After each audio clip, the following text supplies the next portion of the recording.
1. You are live, you are live. Hello and welcome to a beautiful morning here in the Sabi Sands. Frederick the Fly and Scott behind the wheel would like to welcome you on the safari along with Brian Joubert, who is behind on camera.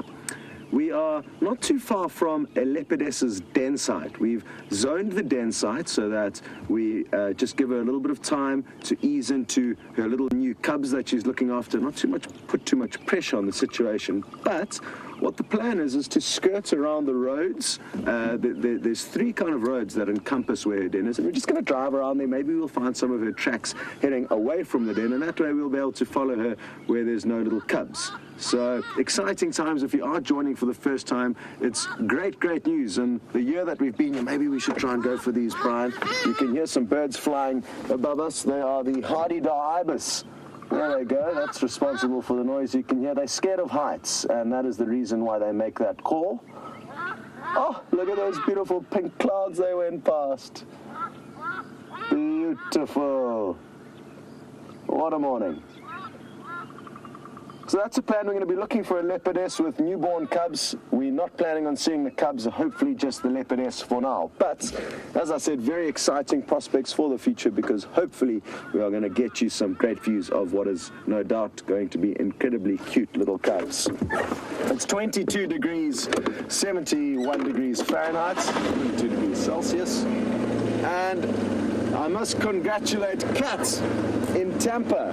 And I'd also like to congratulate Brent, because I think he's come up with a wonderful concept involving you guys in making some strange audio, because we often the ones making a fool of ourselves, and it's quite refreshing, to be honest. So I think it's a wonderful idea on Brent's behalf that you guys also make audio of various animals and post it on the Safari Live page, and that way we can work out who is the best at making the wild animals calls of Africa. Now, Kat in Tampa, your audio was incredible. It's so good that I think that it wasn't you, actually, and the reason why we cannot be certain that it's just because you did it in the dark. But I'm told that you can see a very faint outline, so maybe we'll let it slide. But half the fun is seeing the facial expressions when you make the noises, I guess. And seeing as though Kat in Tampa has got involved with Brent's master plan, I think so am I. I haven't made a hyena call yet, so here goes. Yours was so good, Kat. Ooh, ooh, ooh. That's I think enough from me. Yours was really good, Kat. Brian, you can giggle all you like, but you're going to be next. I've done it many times already. You're right. And hello to Love 3 Dogs. You mentioned how much we love our jobs, and you know that because you obviously logged in a little bit early and caught us singing on the Jima Waterhole camera. And nice just to warm up the vocal cords early on in the morning. And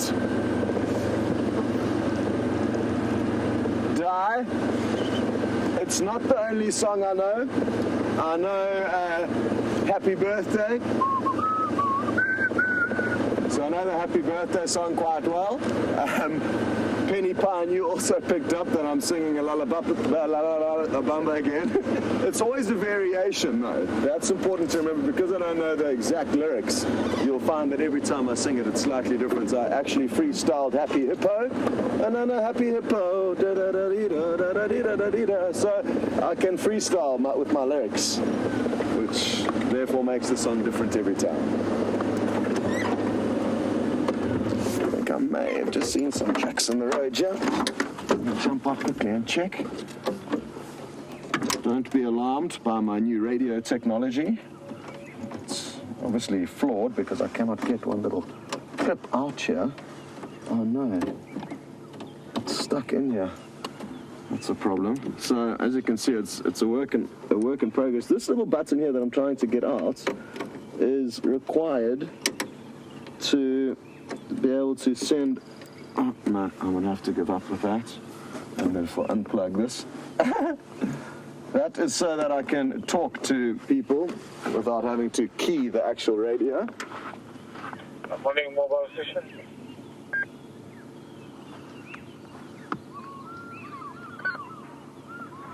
There's some fish eagles calling.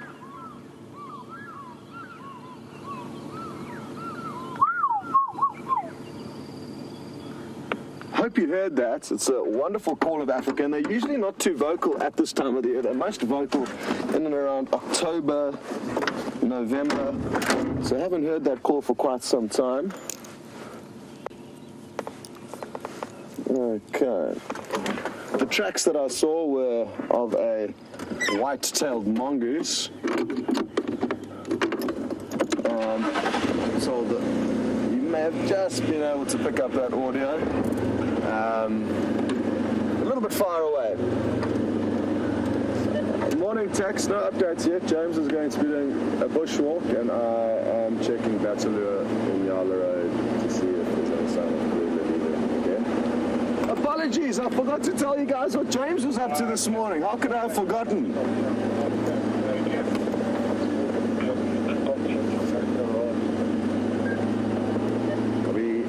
So...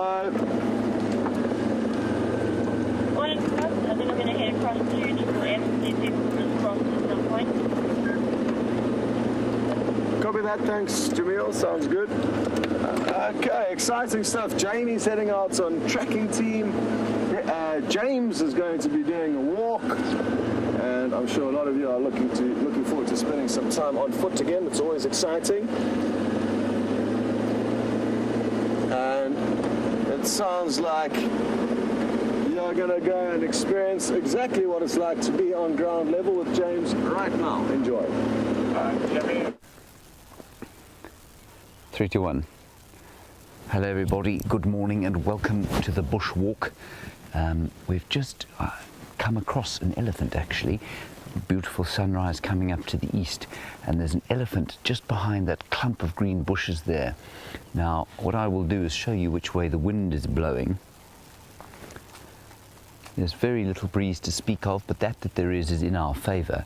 And what we're going to try and do, there's a termite mound over here. We're obviously not going to try and get close. We're going to try and view this elephant without him knowing that we're there. We don't have much cover until the termite mound, so we'll make a little detour around it and we'll try and get a view of him. Hello and welcome to the bushwalk. My name is James. On camera is Andrew Francis. As always, his head is completely camouflaged by his camouflaged hat. Please remember, you are live on the walk just like you're on the drive, and we do like to hear from you. Hashtag Safari Live if you're tweeting like a grey-headed sparrow, or questions at wildearth.tv if you'd like to speak to us on the email. So here's the termite mound that we're going to use as cover. I can still see the elephant. Andrew, can you see it from there? You can just see him moving slowly that way. Let's go up onto the top of the mound. He's far enough away for us to stand on top of the termite mound. And there were some others that we saw. So it's very important that while we're focused on one animal like this, we keep scanning about the place, because you can find yourself suddenly in amongst a whole lot of others when you concentrate on just one. All right, here we go. Andrew, come over here. You can get quite a nice view of him from here. There he goes. So he's moving down into into a thicket there.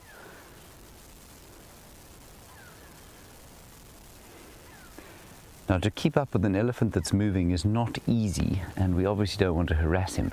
So what we're going to do is we're going to move to the next termite mound there. There's a big apple leaf tree. Something has just given a herd of impala and some guinea fowl a big fright. I suspect they may have frightened each other. They're scattered very quickly. All right, let's move quickly. I can still see the elephant. We're just going to move slowly towards a termite mound here and see if we can't get another view. Wind is still good for us. He's moving along. He's moving along, I suspect, because of that herd that was around, and I wonder if because he keeps sort of stopping and smelling the ground, and then he starts moving quite fast. So we're just going to move up to this little termite mound here, see if we can get another view. He did move down through the thick bush there. There, I can see him going now. He's just moved into the thick stuff there. There he is. You see him going there, Andrew? And he's got that kind of loping walk going. And when elephants start to move like that, it's very difficult to keep up with him. Well, and not irritate them at the same time. Now, I think we're probably going to leave him for now. We will walk gently down through here, see if we can't get another view, but I'm not convinced that, you know, with him moving at that speed, we're not going to get a decent view of him. Anyway, wonderful start to our morning. There were some impala, like I say, over there, some guinea fowl behind us there, a stunning sunrise to my left-hand side, to the east, that Andrew is now silhouetting me against, which is rather lovely.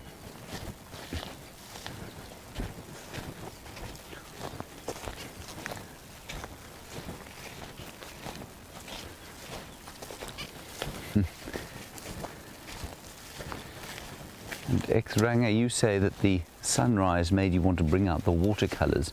Well, I think that's an excellent idea. Painting. I mean, I certainly wouldn't try my hand at it. My painting and drawing skills are like those of a 3-year-old child. There's nothing there.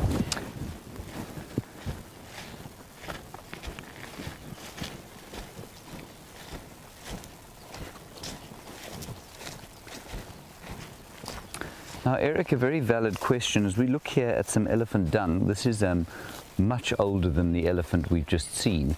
I don't mean it's older actually physically, but it's certainly older than when he walked past here. Eric, you want to know how well an elephant is able to see. Eric, I think that an elephant, for a long time you used to read things that elephants had bad eyesight. I think elephants see probably about as well as we do. And so I don't think it's their major sense. I think they use their trunks and their sense of smell a lot more.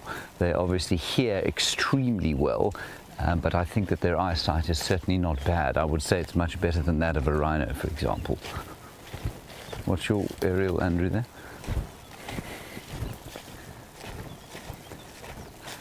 Yeah, he's gone off into this thick stuff here.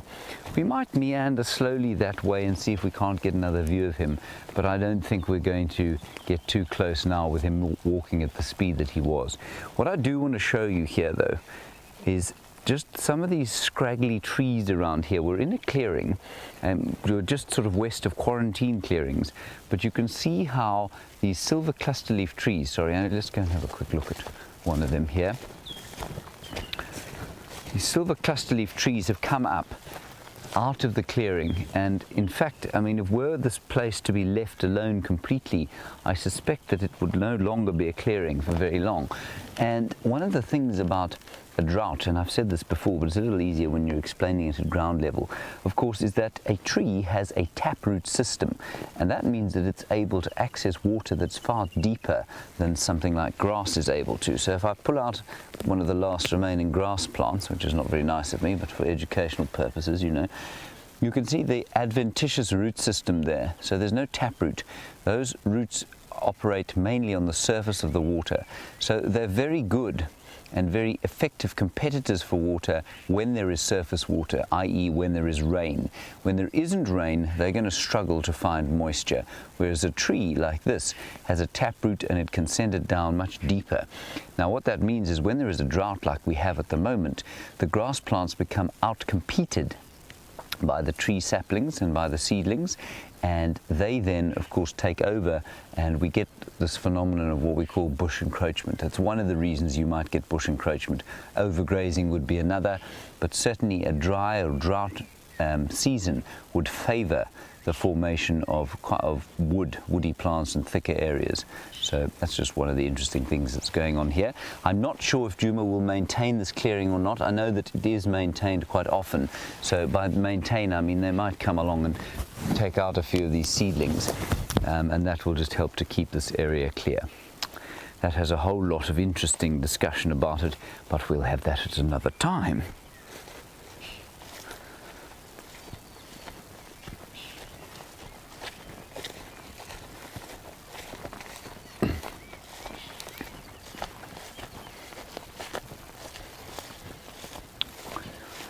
So Ava, you say you're a bit nervous when we're on foot. Ava, there are two elements to that are important for you to understand. It's not a bad thing to be slightly nervous when you're on foot because it just makes you aware. It's not a good thing to be scared. We are very aware of what's going on around us. We are checking consistently around here.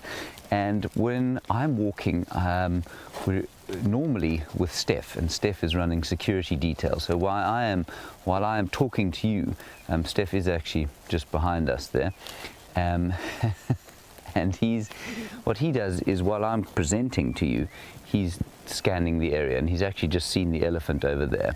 Now the point of that is that while I'm very happy to walk on my own in the bush, while I'm presenting, obviously my eyes and ears are not always on the bush.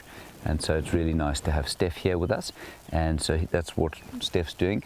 And the other thing, Michael, you say you want to know how close to an elephant I've been on foot. In camp, I've been very close, to within about 2 meters. I think you can see him moving there. Andrew, have you got him there? Yeah, I got him. Well done.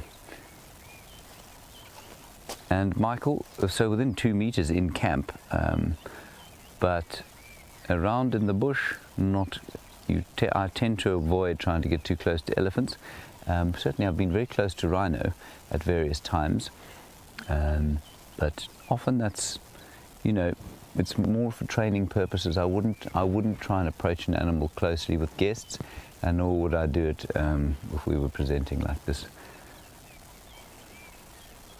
Shall we carry on slowly down, see if we can't get another view? It does get very thick in there, I'm afraid. The wind, you can see, is still pretty good for us. Not much of a breeze to speak of.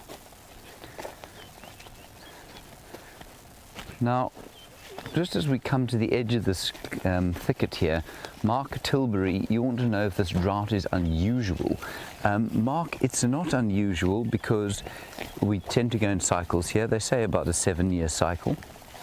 I'm not convinced it's that regular, but it's not unusual. Africa especially, the concept of an average rainfall is almost ridiculous because it's so variable all the time. So it's not unusual to have a very dry year like this.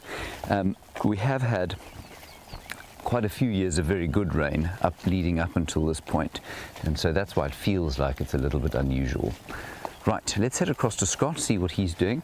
I'm just going to fossick about in this thicket for a little while, see if we can't get another view of that elephant, but I suspect he's going to be moving too far away from us. We'll see you in just a little while.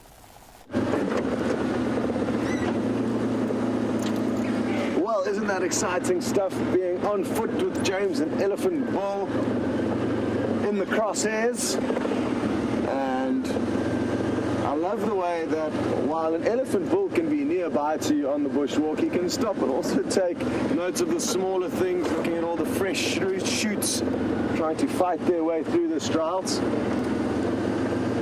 Now, we have not found any sign of Karula, the leopard that we are looking for, but it's still early days. There's a lot of hyena tracks heading back down this road, back towards where the hyena den is, and we haven't been there for a while, so maybe we'll pop in there a little bit later if we don't have any luck with the leopard tracks. And Kat in Tampa, we believe you, of course, but I think going forward we'd like to see a little bit of mouth, facial movements to make sure that it is in fact you that is making the audio, especially when you're as good as Kat is, because that was some really, really well executed hyena howls. And don't worry, you don't have to do another one, Kat. Now, a lot of you, I'm told, on the topic of the leopards that we're looking for and her cubs, a lot of you are interested in what we may be thinking about naming the cubs. And usually, how it works in the safari industry is that a leopard cub will only be named once it reaches a year of age. And there's very, very good reason for that, and that is that the mortality rate of these young cubs is so high. And to name an animal and become that much more associated with it and connected to it is a bit of a recipe for disaster, because more often than not, they don't make it to a year of age. So rather than wasting up good names on young leopard cubs, you tend to wait for a year before you name them. Now, with what we do, it's slightly different, because you, unlike most guests on safari, are with us day in and day out, whereas most guests will leave, and therefore they don't need to know that if it's got a name. It's just a leopard cub that they're usually happy to look at. But with us, like I said, it's different, because we do get to know them better, and we do spend more time with them than normal, and therefore to keep saying Karula's cub and Karula's female cub and Karula's male cub, depending on what the cub or cubs may be, becomes a little bit tedious. So we may well name them earlier than normal, but I'm guessing that would probably only be around at 6 months of age, as a guess. You know, we haven't been through that yet since I've been with Wild Earth. I'm not sure what they did in the past, but I think it's something that we will jointly as a team discuss and decide upon, and then let you know. But for now, I don't think there's going to be any naming of cubs, at least until we know how many there are, and definitely not for the first few weeks or months of their life. So feel free to come up with your own thoughts and names for when they do eventually get named, but I don't think we're going to be adopting any names for the time being. Another thing on this topic is, if in fact we do name it earlier than a year, which we in all likelihood will, I'm guessing. We did the same thing with Sindila, a young male leopard, and when his name was changed by the guides in the area, we adopted the new official name that everyone in the area was happy with. This wasn't a good example, because that name then was changed for some reason. It got complicated. Anyway, we'll deal with the naming of the leopard cubs a little bit later on, so you can hold off your thoughts and questions on that topic for the time being.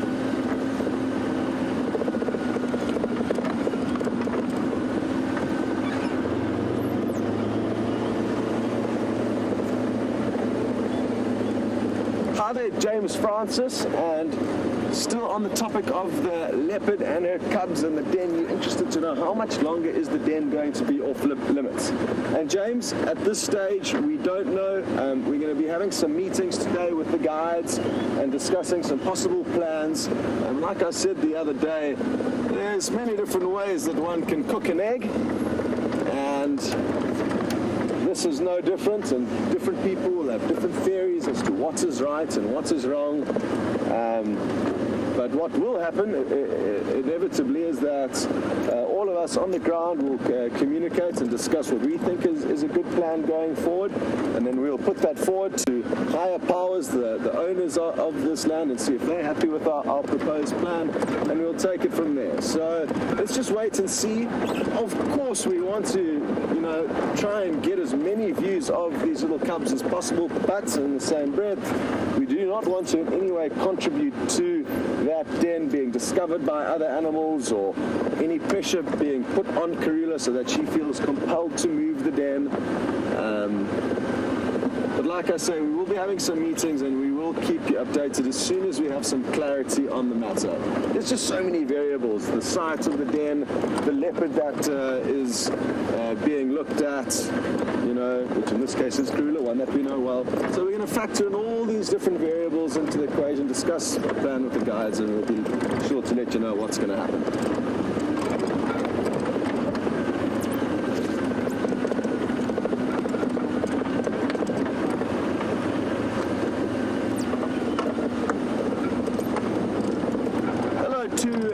Sabrina, just 12 years old, and it's great to have you with us.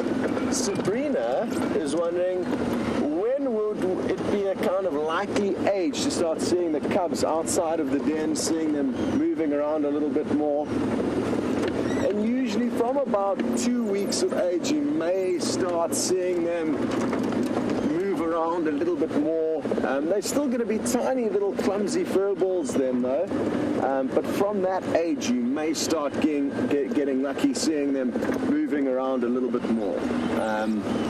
At the moment, sure, I mean, they look tiny, probably maybe this big, judging from the little video that Andrew and Brent got of them. It wasn't easy to see. They were quite far away, but it looked absolutely tiny and looked like it didn't have much control of its body. So for the first kind of 2 weeks, you're not going to see too much of them, but thereafter they get to know how to work their body, and you get to see them stumbling around a little bit more. You can hear some birds calling, and it's quite fortunate they are sitting up beautifully in this acacia tree. Oh, here they go. Awesome. Flyby. Calling as they go. Magical stuff. Wasn't an easy one for Brian. They ambushed him and he had to move at a very, very awkward angle to try and pivot that camera around. But that's what they were. They were southern grey hornbills. Happy that we got to not only hear them but see them and get a glimpse of them flying around.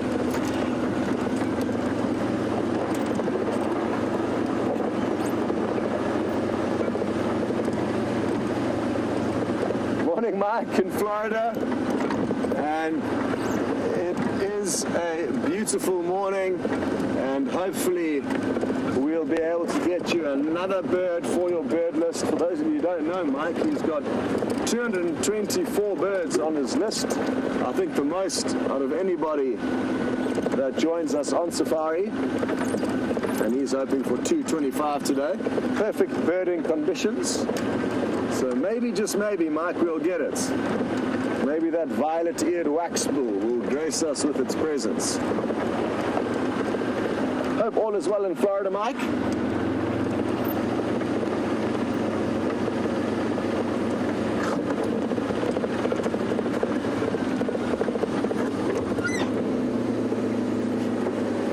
Not the easiest road, this one, to check for tracks. Quite hard.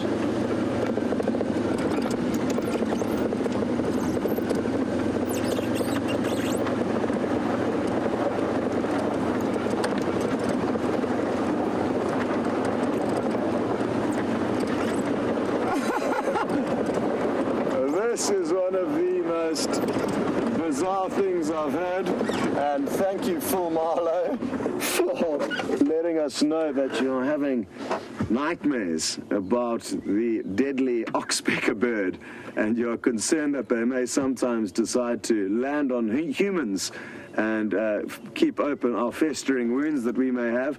Don't worry, that's highly unlikely. I've never heard of an oxpecker going anywhere near a human, so fear not. It would be highly unlikely that one did land on you and start gleaning you for ectoparasites. If it did, you'd need to think about having a bath, probably, getting all those parasites off you. But as long as you stay clean, an oxpecker is going to have no reason to be on you. So fear not, like I said. I'll fix my radio contraption so now I can get out the vehicle with a little bit more ease. There we go. And I found a new decoration, a beautiful feather. I'm not too sure what bird this comes from. Possibly a nightjar, maybe, but so hard to be certain. Anyway, quite a nice one, good enough to go into my headrest, just like the other day. Perfect. How's that look, Bebop? Good positioning. There we go.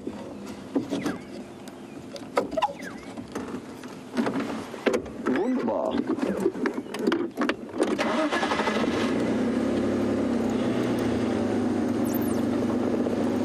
Wow.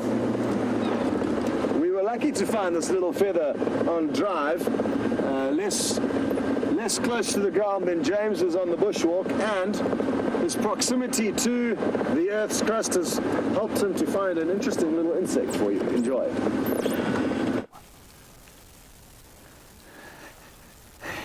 Everybody, it was going to be a fairly quick sighting, this one, because Andrew is being savaged by flies, as am I. For some reason we are very attractive to the flies today, and our security detail is unable to protect us from them.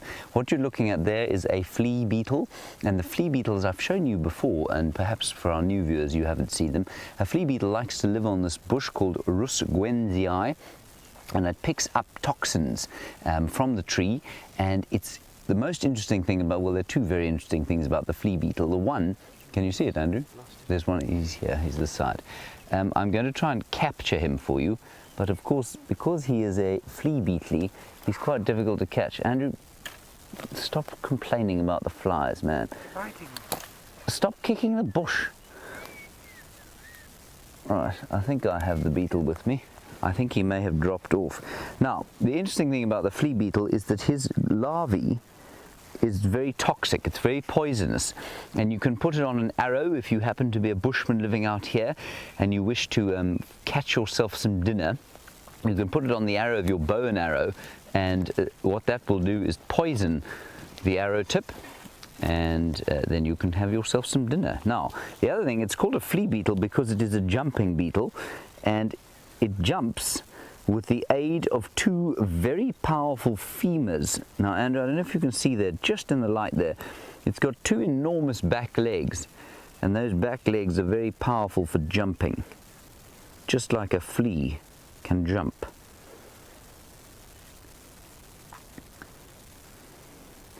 Now, the front end is to the left-hand side of your picture, and the back end is to the right, and you should see it on the right-hand side.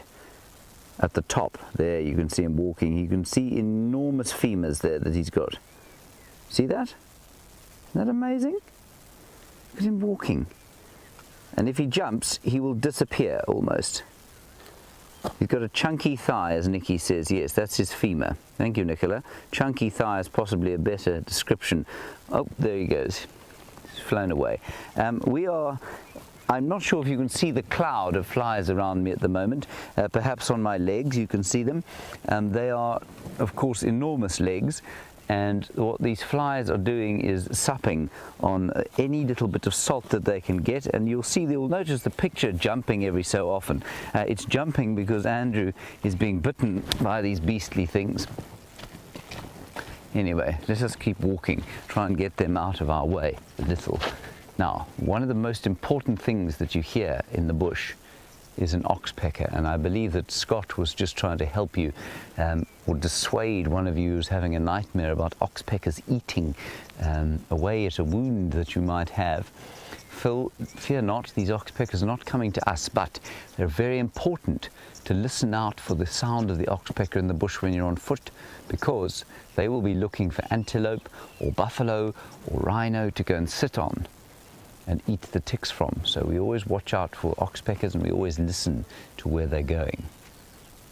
Right, on we go.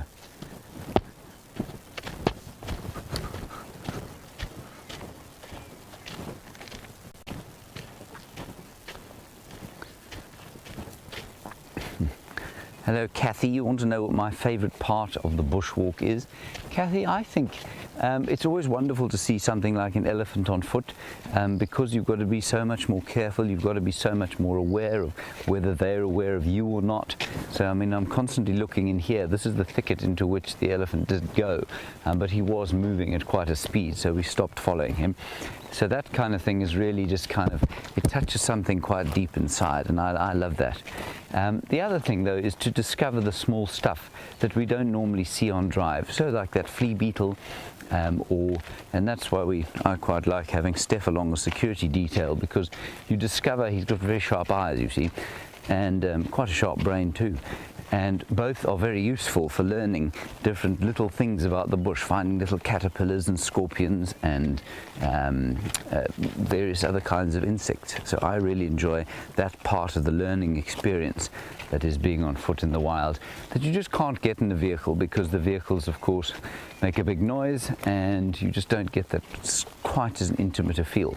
But at the same time, with the vehicle, you can park in the middle of a pride of lions and they don't react to you, which you can't really do on foot. Thank you, Kathy.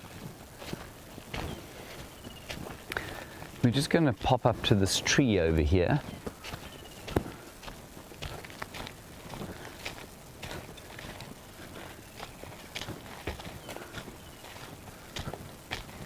Hello Zoe. You want to know about how you become a field guide or a park ranger, and they're two very different things, and I think you probably realize that. When I started this job, we used to be described as rangers, but essentially I'm not a ranger. What I am is a field guide. You're correct. A ranger would be somebody who looks after the land. I have done that job, but it's largely been guiding, and so they're two completely different ways of qualifying. To be a guide is to be a people's person, is to learn how to present information, so you need to gather quite a lot of information.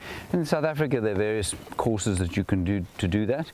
You don't need a degree to do it. And then if you want to be a park ranger, it is definitely very helpful to have some kind of biological degree or background, which then helps you to understand the grasses and the trees and the interactions of the different parts of the ecology.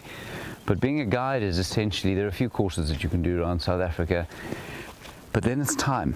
It's time doing it, seeing what works, seeing what doesn't, and only very few people have the personality, and I'm not one of them, to guide guests full time as a career.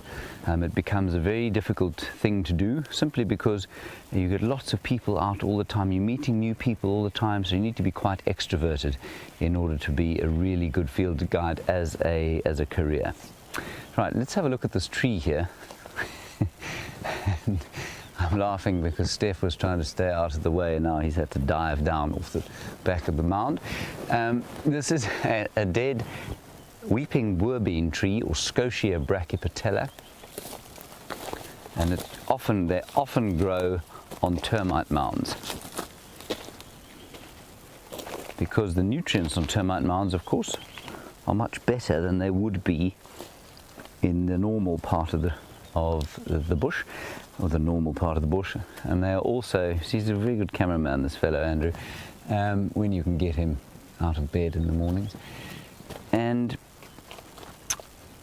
the other reason that a termite mound is a good place for a tree is that the soil is very well aerated, because of the little tunnels and things that the termites make. And this termite mound, people often ask, is the termite mound inactive when there's a tree on it? And the answer here, of course, is no.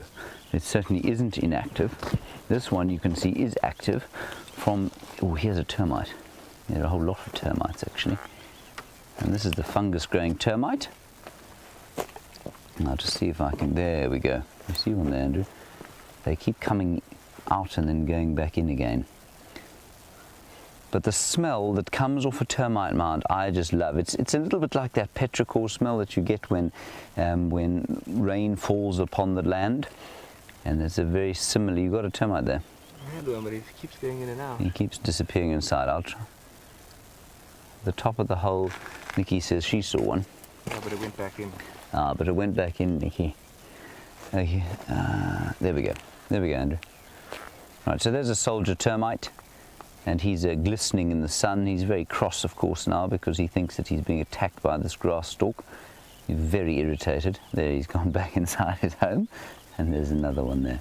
Anyway, the smell, like I said, is sort of a sweet version of that petrichor smell, and it just smells like healthy earth to me. When you put your nose over one of these tunnels where Andrew's filming now, Misting up the lens. it's misting up the lens. Look at that. There's quite a lot of vapor and steam coming out of there, and I can see it's misted there. It's clearing for you now. And certainly in the winter time, it's a wonderful thing to come and stand over these things and warm your hands. But in the summertime, and I mean, I can feel the heat beating now already, and it's only probably just after 6 o'clock in the morning. And these tunnels will be closed off like this, and that will insulate them inside from the blinding heat of the summer here. They do tend to be very cleverly insulated, these termite mounds. Sorry, they'll also, I mean, they will also open shafts to allow for airflow during hot days, but they'll close off those that are going to be exposed to the sun. Right, let's press on a little bit from here. Ooh, now this is very fresh. Now this we will need to be very careful of. This is buffalo dung. Andrew, you just beat me in the head with your aerial. Sorry, That's all right. I'll get over it eventually. So this is a very fresh pile of of buffalo dung. Not quite steaming, so probably from early in the morning. It's very moist. It smells, and it doesn't have that kind of a hard bit. There's a bit of mucus around it, but it doesn't have that hard shell that immediately forms when it's in the sun. Isn't that lovely, Andrew? Look at that. Eh? This is prime buffalo dung, really delicious stuff. Macerated, right. That's just pretty disgusting, really. Let's carry on. We're going to be a little bit more careful as to what's going on.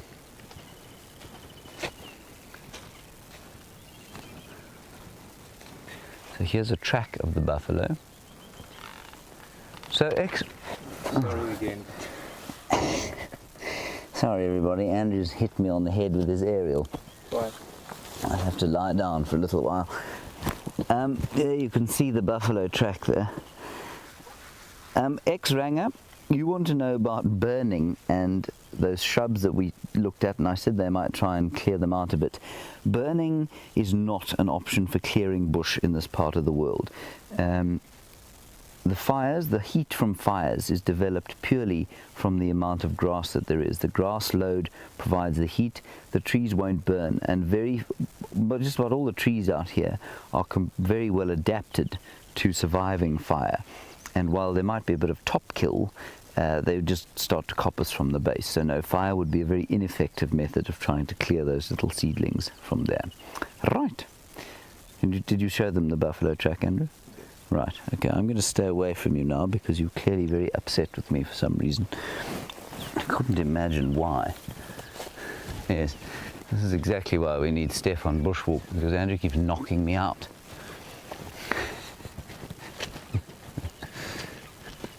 So we're going to be very careful around here. And while we're walking along, let's go across to Scott and see what he has to show you. He's at Treehouse Dust Bowl. See you shortly. So, some funny moments there with Andrew and James on the bushwalk. I'm sad I missed out on that. As you've heard, we are just driving past the Treehouse Dust Bowl.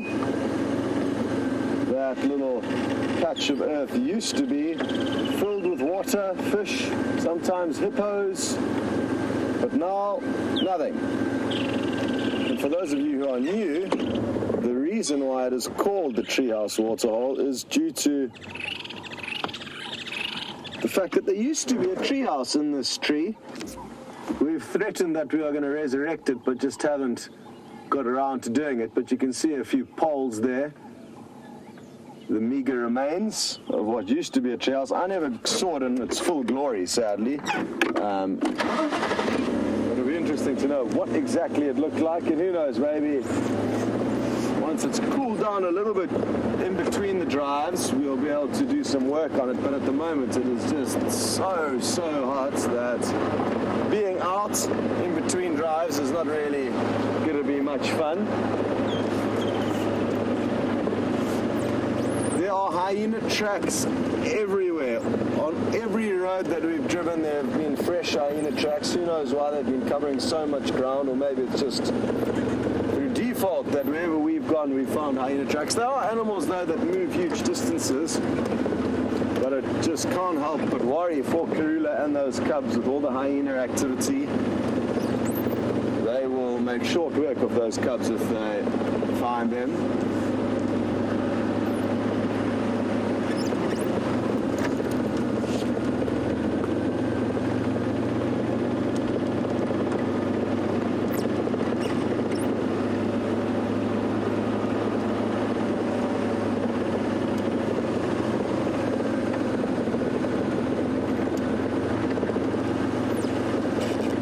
Hi there, Tom and Dallas, and you've raised an interesting question on the topic of hyena. And you've said that, you know, if a pride of lion make a kill, they'll feed on their kill for a few days, depending on how big it is. Leopards will be similar. This is an awesome bird. You don't see them often. And it's called a white-headed vulture. And this is the best view that I've ever got of one. Go ahead, Jamie. Looks like it's about to go for a toilet break. Evans on the power lines junction. If we want to send Scott to come stand by here, we're just going to wait on Triple M. Copy, awesome. I will be rushing over there now, thank you. Okay, as much as I love this bird, I prefer...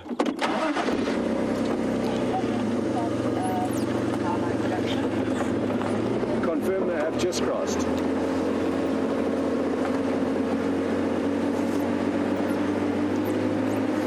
Let's give you one more quick close-up view. There's a report of wild dogs coming onto the property. Towards the power lines. And you may think it looks like a hooded vulture, but its beak is much bigger. It's not as needle-like and thin, and its body is also much bigger. Copy that. Thank you very much, Jamie. I'll be racing along there. I'm just on Savage's track now. I'm going to get on to Triple M from Gari, Main. And now that we look at it flying off, you would have seen a lot of white on its underbelly. It's also a huge bird. It's the second largest of the vultures, second to the lappet-faced. Okay, we are in luck. It's time to go hunting for wild dogs. Hold on tight, everybody. Woohoo! We're going to send you back to James quickly, and we will see you shortly. Right, well, we thought that those tracks were pretty fresh, and indeed they are. There is a buffalo bull, and he's lying in the shade already. He told me as we walked up to him that he was very upset that the sun had got this hot this fast, and so he's already lying in the shade, as he might do during the heat of the day. Now, that's not unusual for the summertime, of course. Often during the summer months they will move around at night, and they become almost nocturnal in order to avoid the heat of the day, and that's certainly the case for a lot of the herds. So that is the buffalo, I suspect, that made that excellent patty that we were mixing around in just before I saw you last, and we're certainly not going to approach him any closer. Now, people will tell you, of course, that a buffalo bull is the most dangerous animal you could ever see in the bush. And look how dangerous he is, Andrew. Can you see that? Do you feel a great deal of fear coursing through your veins? Well, no, I don't. Now, the point of that, of course, is that cuckoo. There was a cuckoo flying over the top. So the point of that is that he's not threatened by us. I'm not convinced he knows that we're here, actually. He's obviously facing away, and he doesn't seem to have smelt. He can't smell us. The wind is good for us. And he also can't see us. At least he seems not to be able to hear us for some reason. But the point is that I don't think he's actually, he wouldn't feel cornered, and were he to become aware of us, I suspect he'd just move off. And that's why where we're standing now is not necessarily a dangerous place for us to be. We're very aware, of course, and you can see he's got a magnificent pair of horns. And Fanny, you're in Texas, and you want to know if they ever break their horns off when they're having a fight.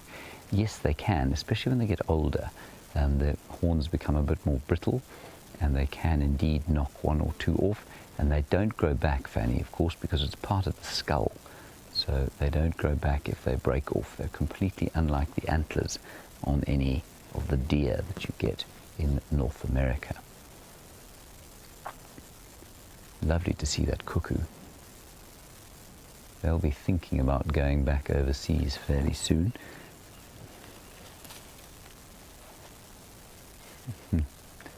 Now, Ava, a very good question. You want to know whether oxpeckers sit on lions and leopards. Ava, they don't sit on lions and leopards, mainly because I think lions and leopards would eat the oxpeckers. They seem to know quite carefully what animals will tolerate them and what won't. So elephants are the great mystery. Why don't oxpeckers sit on elephants? And it would seem that elephants simply don't tolerate them. I think also elephants, because of their thick skins, carry a slightly lower external parasite load than do some of the other animals out here. But no, lions and leopards, you know, they're so flexible, and they clean themselves so fastidiously that I think you'll find that A, there isn't a point, and B, they would probably eat the oxpeckers.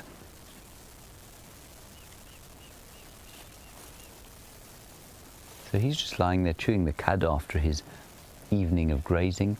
He's flicking his ears from side to side, trying to get rid of the flies. Andrew seems to be a bit better fly-wise at the moment. That's why the picture is totally steady at the moment. But the flies will be all around that buffalo for most of the day, and he'll just flick his ears at them continuously. There's only one there, hey? Yeah, just one buffalo bull. Ooh, hang on.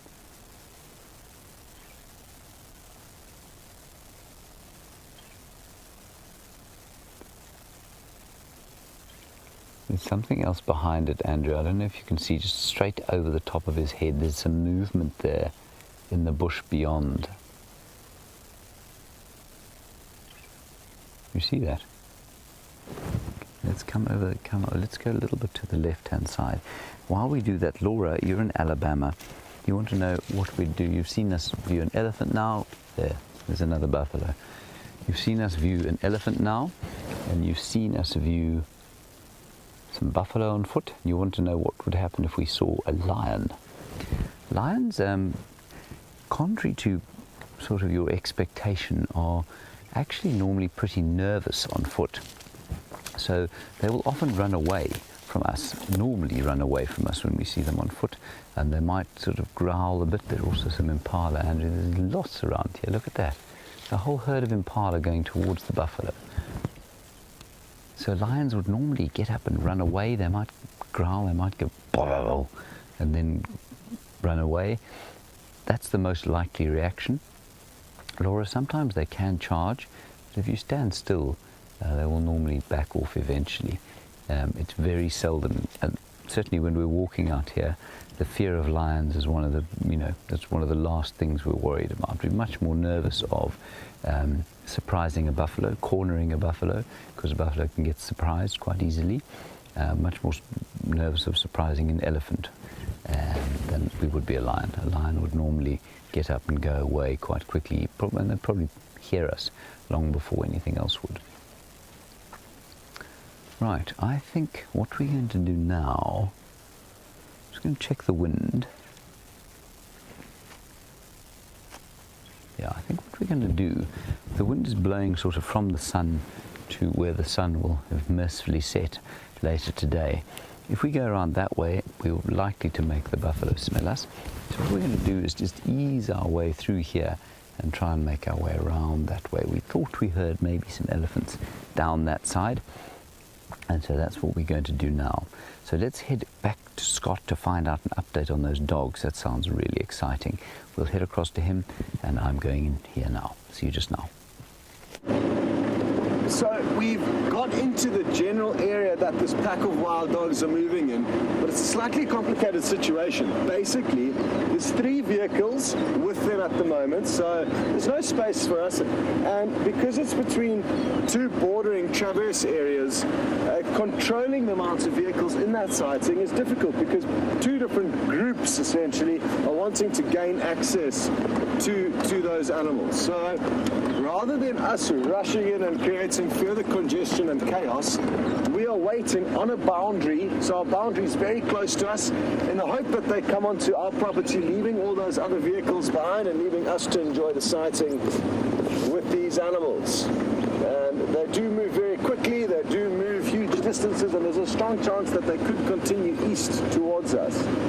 Just crossing fingers, Jamie is kind of lurking a little bit beyond the action, but keeping an eye on the dogs so that if they do come across, we'll get a good idea of where, and it'll be somewhere in this open area where we could get lucky. So that's the update. Still exciting prospects, but no need to break the speed limit anymore.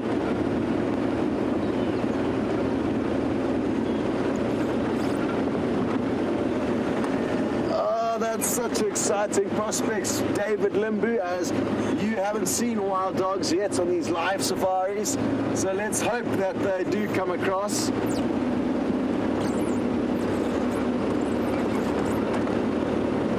They are the most exciting animals to follow. So what I must recommend, Dave, is that you hold on tight because we may need to drive around like maniacs to keep up with them.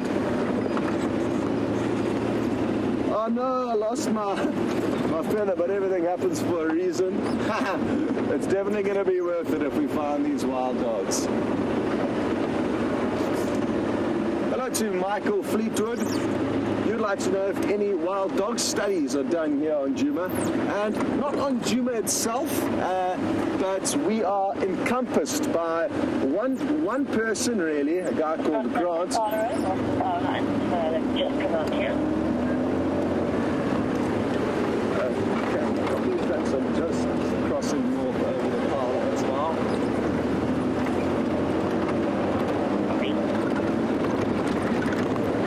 So yes, there is a guy called Grant. Sorry, that sounds like the wild dogs have come across.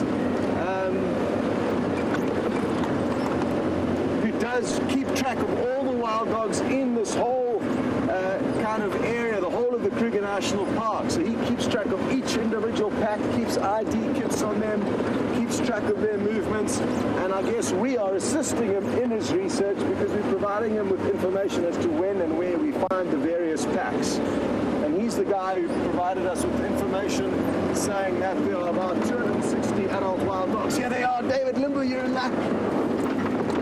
There's a glimpse of one at least, two, and they move huge distances. There's some more coming, Brian, just to let you know. Thanks, Jamie. Thanks, Brent.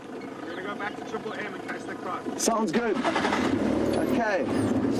We need to keep moving. They're heading back towards the boundary, sadly, which is just up ahead of us. Brent and Jamie, awesome that they've helped us so hugely this morning by being in the right place. And this is a pack called the Sands Pack, as far as I'm aware. It's got about 10 adults and I think 11 little pups. Well, they're not so little anymore.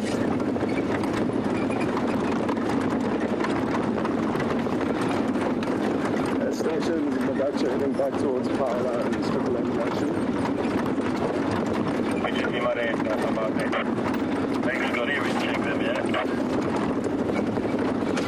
Okay, so just updating the guys to our west about what's going on. The more we help them, the more they're going to help us. Oh, it is very thick here, Brian. You may get a few glimpses of them through here to the right. There's one coming back towards us. Awesome. And you get an idea of just how active they are now. They are incredibly difficult to keep up with, especially in thick bush. But that's what makes it so exciting, being on the trail with wild dog. Isn't this awesome? On top of this, the general excitement, they are incredibly successful hunters, the most successful of the large African carnivores. So it would not be unlikely if we get to see a kill being made. We might not be there for the takedown, but we'll be there for them finishing off the scraps. As you can see how quickly they move, it's difficult to be there for the actual takedown.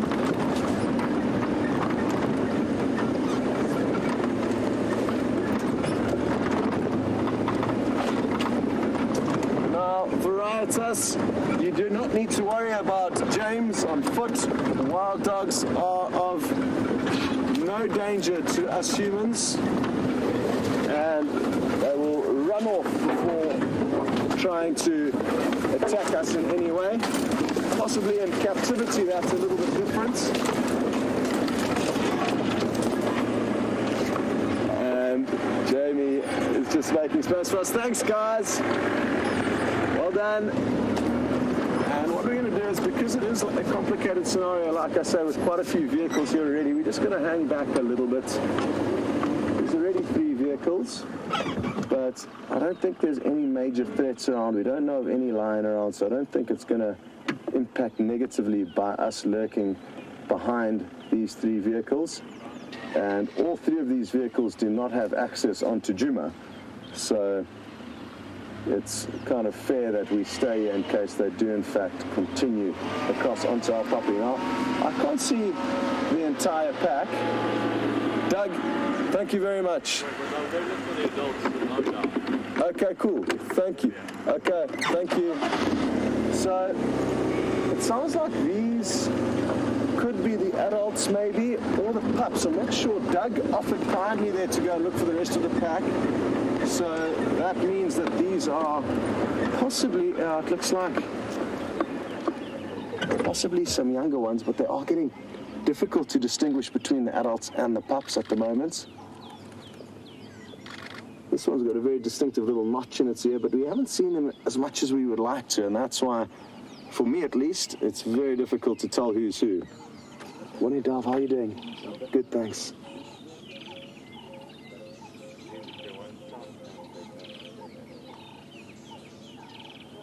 And sadly, for us now, they are heading back west, so we're probably going to leave them to it for now, but they could well turn around and come back onto Juma again.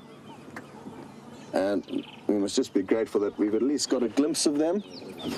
David Limbu got his first view ever of wild dogs on these live safaris. And I'm sure you've got a big smile on your face. Thanks, dog.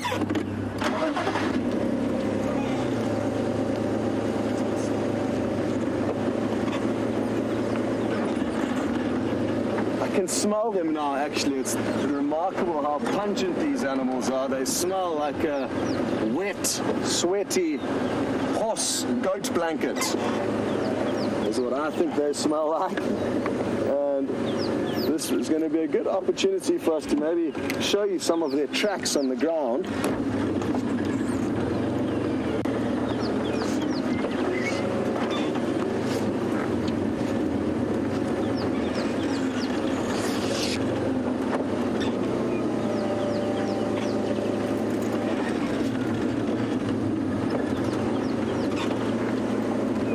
And Eric, Asat, don't know your name, and good to hear you sending some questions through. You'd like to know if wild dog are rare, and yes, they certainly are. They're endangered, and there's only about 260 adults in the ginormous Kruger National Park, which we are a part of.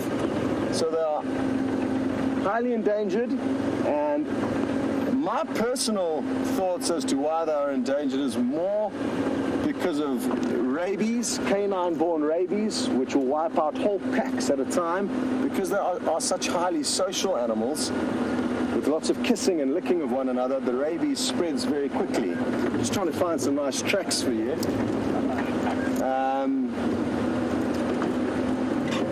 So yes, the rabies causes numbers to dwindle, as well as habitat loss, but I think that's, fairly standard for all animals on the planet. So you can see a lot of the tracks here. You know where we came from, that one that heads south to Parallel. It's quite similar, these tracks, to hyena, but a little bit smaller, and sadly in the softer sand it's not easy to see definition, obviously because the walls of the tracks cave in on one another. But it's a more slender track. Oh, look here, Brian, they're coming back. We're in luck. Yeah, they're popping out back on Triple M power lines, heading straight east. Awesome. Perfect morning sunlight. Look at this. Take screenshots, lots of them, please. And the good news is they are still looking hungry. And hungry wild dogs are the best kind of wild dogs, because that means they're going to keep moving, hopefully, until they find some prey. Just going to get a hold of Jamie and Brent quickly. Jamie and Brent, they're heading straight down the power lines now, east. Copy, we're on standby. We'll turn around. We'll come back up that way. Okay, copy. I'm going back to channel 5. Okay, so I'm just going to be chopping and changing. I think that's enough pack members for us to follow now. Yay! This is just what we want. Wild dog action! Come on, head deeper into Juma and find some impala. That is probably their ideal prey. Impala-sized antelope or smaller. That's not to say that they cannot bring down bigger prey like wildebeest and kudu. But in this area, we mainly see them hunting impala and smaller animals. Look at this, everyone. It doesn't get better. Perfect morning sunlight. 2, 4, 5 dogs on the move. I'll just check behind to make sure none are coming from behind us. Oh, one just popped out right next to the vehicle here. Hello, welcome back. And so happy to hear that a lot of you are letting us know exactly how happy you are about this wonderful sighting. We really do love all that feedback, so keep it coming.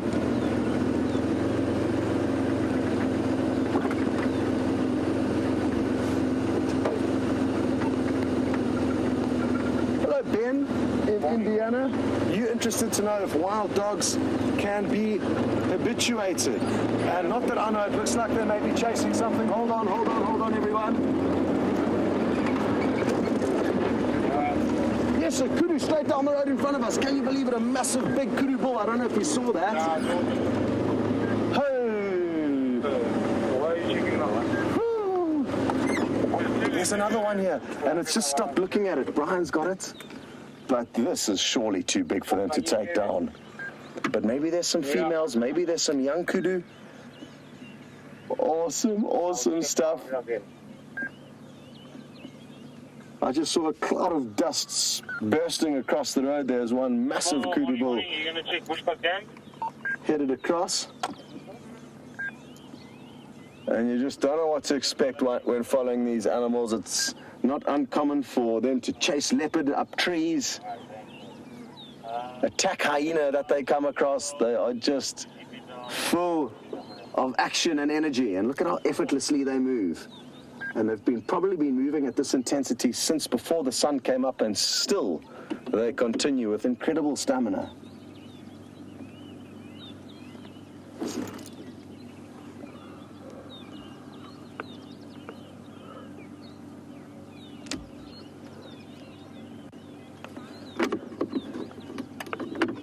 Hello to Ariel, who would like to know whether we don't see wild dogs very often, and that's because every time we do, we all get so excited. And it's a combination of things, Ariel. It's the fact that they are simply such awesome animals, and like I said a little bit earlier, their success and strike rate when hunting is so high. Let's continue. One's headed back, actually. There it goes now. Quickly, Brian, just showing you that one disappearing back in the direction they came from. Thanks, Brian. Possibly heading back towards the youngsters who are still spending a little bit of time alone.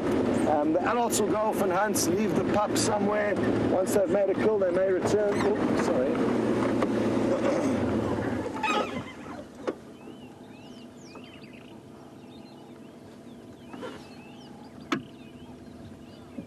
You'll notice how different they all look in terms of coat coloration.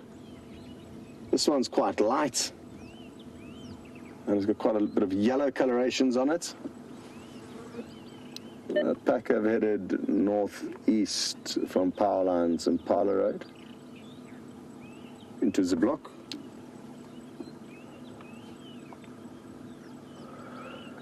Whew. Now it's going to be tricky what to do. It's very, very thick in here. Too thick to follow wild dogs. So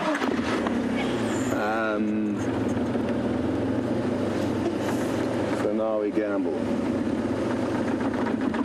Jamie, are you guys still out and about?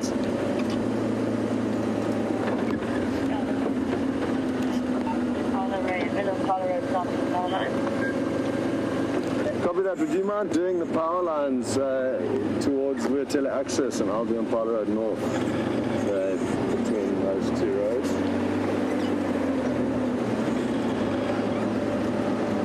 Okay, well, we try and work out what the pack are doing.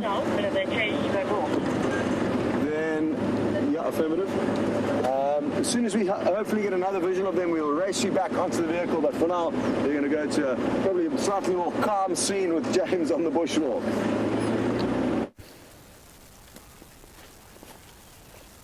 Right, well, we're walking through a thicket here of Strychnos madagascarensis, or black monkey orange trees. Now, much in the same way as those terminalia trees or silver cluster leaves were something of an encroaching species in that clearing, so are these strychnos trees. And this is one of the reasons I don't think that people talk about there being too many elephants around. I'm just not convinced that there are too many elephants around. I think the elephants would clear areas like this. I might be talking absolute nonsense though. Wonderful that you've had that dog sighting, and like Scott said to you, we will nip straight back to them if they re-emerge where we can view them. So what we did was we left those buffalo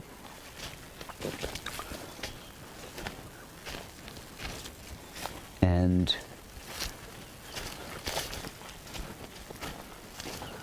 now a brilliant question from Neville along the lines of what I was just saying there. You want to know how much I think elephants, or what kind of role they play in turning grassland into bush and bush into grassland. Here is a feather, a beautiful feather. I can never identify the feather. I'm going to say that's a hornbill. What do you think, Andrew? Hornbill? Hornbill? What do you think it is? I'm absolutely hopeless with this. The one thing is for sure though, the one thing that I cannot do as well as Scott Dyson and all of his thick hair is make this sit in the back of my head. I'm not going to try, Andrew, don't look at me like that. I'll put it in the back of my hat. Anyway, how much do elephants change the bush? Elephant, of course, are keystone species, which means that their presence or absence in an area will make a profound difference to what the bush looks like. I think elephants, personally, have been responsible for maintaining grasslands in lots of areas. They don't, in this particular area, what I have found is that elephants tend to change the shape of the vegetation and not necessarily the constituents. So, for example, I'll get back to you on that. The dogs are back out. Let's go quickly and have a look at them. Copy, we're just on access now. It's just phenomenal how quickly these animals move. They've crossed straight through the block onto Vuyatela Access Road. So we did a big loop around and got lucky to find them again. What is going on there? Mister, you're getting ready for a toilet break, it looks like it. Sorry about that. At least there's a few bushes conveniently placed between us and you. Looks like you're having a hard time, and I apologize for the hardships you are dealing with at the moment. I think we can all comprehend the discomfort. And off you go.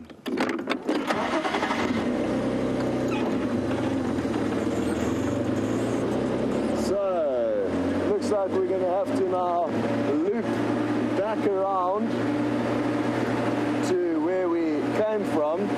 Again, it's just simply too thick to try and follow them through this bush, and let's hope that whatever they may flash from this area will move out into an open clearing. But again, while we try and get you another view, we're going to send you back to James.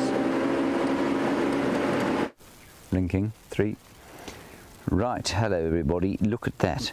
Not quite a wild dog, a grasshopper of some sort. I think possibly a sort of family or genus known as the Theracles grasshoppers, known for their beautiful green colours and powerful thighs, completely unlike mine, but like Scott's, I suppose. And he's the most wonderful green colour. Now what we'll do, Andrew, if we don't mind, horribly, let's go around this side, because then we'll get a better view of his colour in the sun. Let's just check the wind, Andrew. Oh, the wind's going to be wrong for us here. The grasshopper's going to smell us, and we could be in some danger. There he is, Andrew. Be very quiet. You see him there? Yes. Do you want me to double tap for you, Andrew? Yeah, let's do it. I'm not going to aid Andrew with his camera work.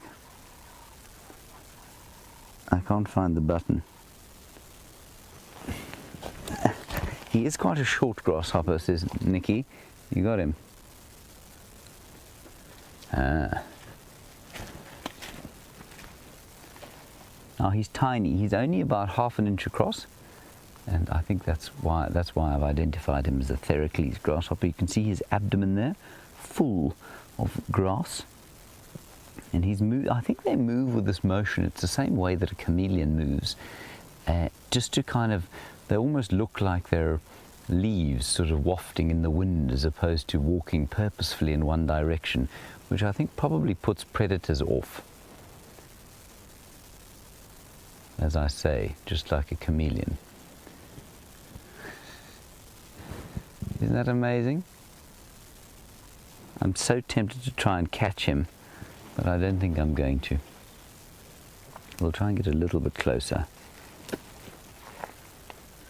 So he's only about ½ an inch across, like I say, which is about, well, I'll tell you what, I'll put my finger next to it and you can see if you can get a view.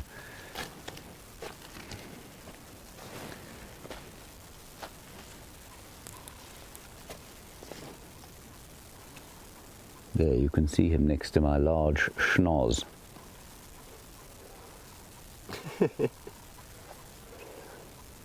Right, let's head back across to Scott Dyson. He's got the dogs. I'm just going to quickly check the wind once more. I can smell Andrew, it can't smell me. Right, let's go to the dogs and Scott. We'll see you shortly. Well, our luck continues, and I'm going to have to show you on the GPS exactly what kind of distances we've been covering since we've been following these animals. The good news now is that, well, the good news for the wild dog and possibly the good news for some of us is that they're heading towards the quarantine clearings. If they just continue another 200 or 300 meters, they are bound to find some impala. And when they find these impala, again, I urge you guys to hold on for dear life, because we are going to put the accelerator flat to the ground in order to try and stay with them. There's guaranteed prey up ahead, and the prospects are looking much better. I'm wondering if they've worked out, and because they have been here in the past, they've done the maths. And they know that this area that they're heading into is often an area of plentiful game. And I think they may well know this.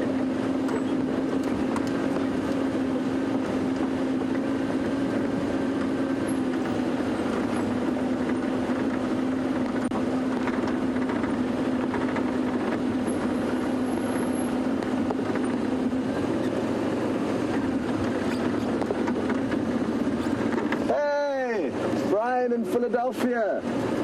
Happy to hear you with us, and even happier to hear that your younger brother is joining us too. Danny, it's great to have you on board as well.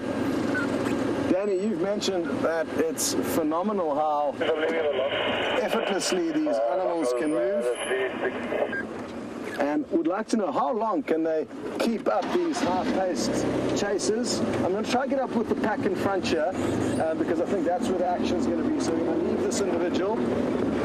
Danny, this kind of general trotting that we've been seeing them doing, not a high-speed chase, they can keep up for hours, and probably from the early hours of this morning they've been trotting around like this. In terms of actually chasing down prey at full speed, they can also do that up to a few kilometers. So for a couple of minutes they can be in a flat-out sprint, and what this results in is that their prey will often collapse in a heap before the wild dog even needs to actually tackle them to the ground.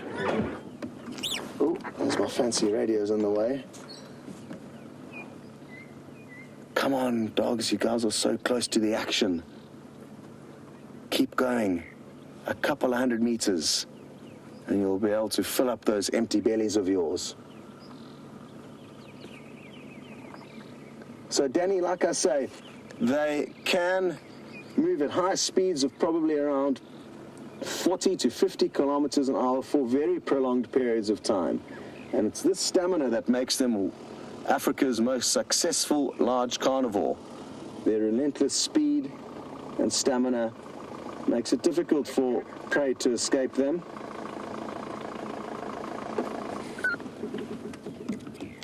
Yeah, what is it? What's your location?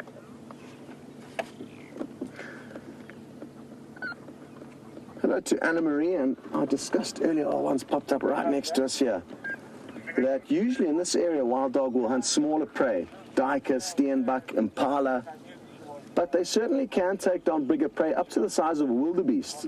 It's probably the biggest prey item that I've seen. I'm going to look back to Brent and Jamie for their thoughts. Biggest prey of a wild dog? Adult male kudu. Adult male kudu? Botswana recorded taking buffalo out of there. Wow. Well, interesting that Brent says even Botswana, it's been recorded that wild dog have even sniped younger buffalo out of buffalo herds. That I find hard to believe. So that's fascinating. So wildebeest, kudu bull, like we saw them chasing earlier, that was Zeus. Some of you may know the kudu with an incredibly wide spread of horns that they chased across the road. They didn't pursue him, though, and maybe that's an example of how in this area they are spoiled for choice and will only take down bigger prey if they are desperate.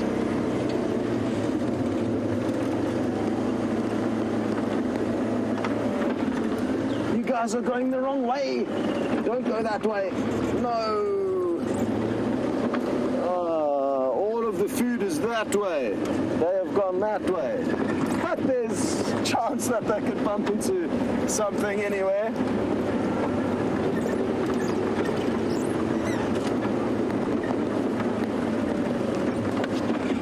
Adrenaline rush. You'd like to know how these animals are keep track of without collars. Well, it's the same way as all of the animals in the Sabi Sands, really. They don't have collars. We follow their footprints and just hope to get lucky and bump into them whilst driving along these dirt roads. In some areas they, are collared for research. But I'm personally quite grateful that we don't have collars on any of the animals in this area because it makes it that much more natural. And the thrill of finding them without expecting them or knowing where they're going to be, which you do have the benefits of with a collar, again, increases the excitement levels dramatically. Looks like the heat of the morning is beginning to take its toll. And like I said, the fact that these animals would have been running around since before the sun rose, which was probably about, they probably started getting active about at least 2 hours ago.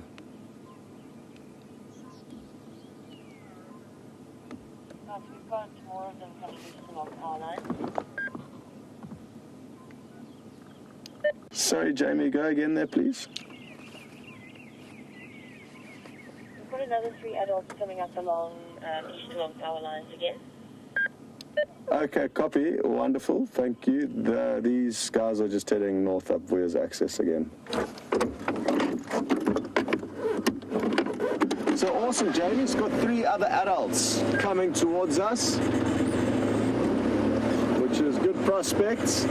It should be about 10 or 11 adults in the Sands pack, and a kind of similar number of pups last time we checked.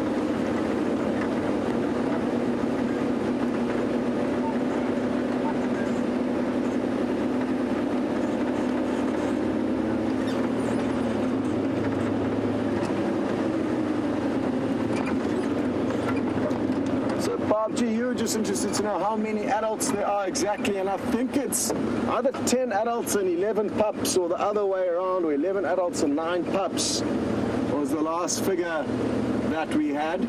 So quite a large pack, but it's important to understand that these packs can get up to 20, sometimes 30 or 40 animals.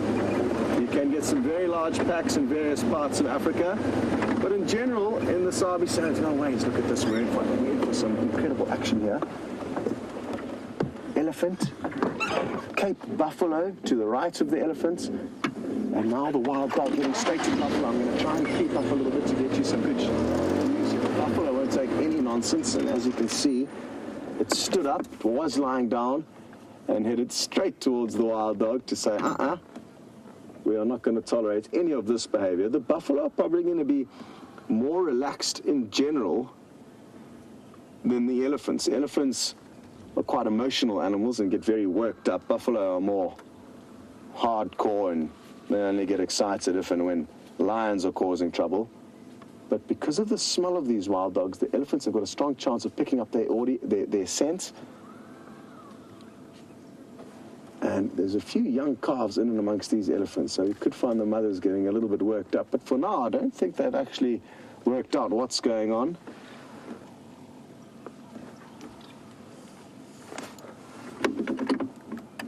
Incredible. 3 of the magnificent 7. Boom, boom, boom, boom. Elephants, Cape buffalo, African wild dog. That is absolutely awesome. All on the same side.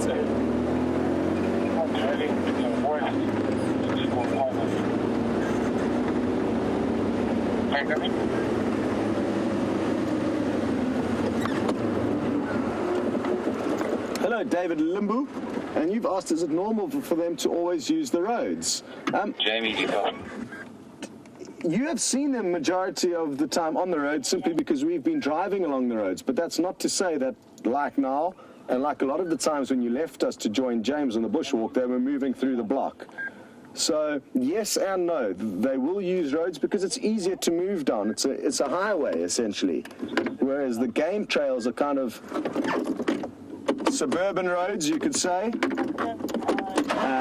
with more little turns and corners and stop streets, whereas this is an open highway. So I agree with you to a degree, but don't be fooled that by when you leave our vehicle to join James, it's because the dogs are no longer on the road where we can follow them and they're moving through the block. And I'd like to try and show you on my GPS exactly what they're doing and where they're going once this chaos is all subsided. Six is approaching Grand Conzo, it's coming north through that Shikobatin with a smaller coloring, but I'm not going to be following up there. Next basically front. Hello to Andy and Julia in LA. And you'd like to know how good is the wild dog's sense of smell? And it's probably very good, like most dogs, but it's not something they use heavily for actually hunting.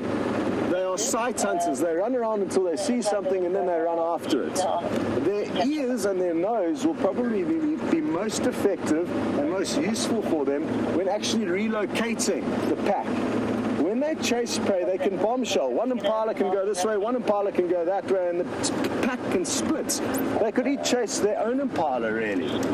And what that means is that they can all of a sudden be huge distances apart from one another. And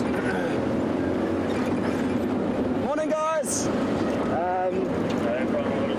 And because of that huge distance that they can cover very, very quickly, they will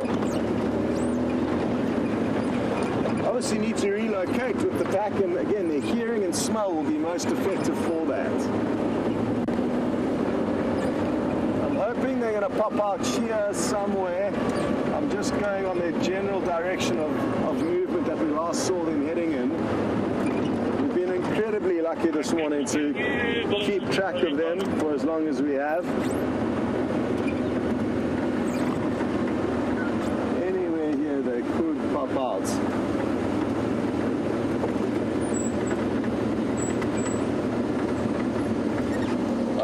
Thank you very much to Lucy, who's provided us with some confirmation on how many adults are and pups are in the Sands pack, which is this pack of wild dog that we're following now. And it's 11 adults and 9 pups. 11 adults, 9 pups. I was just listening to Jamie there. She's got a few more pack members on the Power Lines Road that we were driving along earlier. So I think we maybe just go back and join her with those.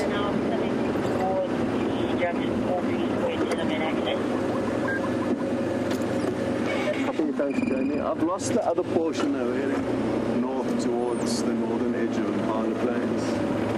4 years. North and west. I'll head back around there. So Jamie's got some adults, 3 of them it sounds like, that have also just cut into this block where the rest of the pack are. So I think if we just keep moving up up and down here, we should eventually get lucky between either her and Brent or us on this vehicle. There's an Impala, finally. But it's quite far off. I'm not going to stop to show it to you, but there is one there.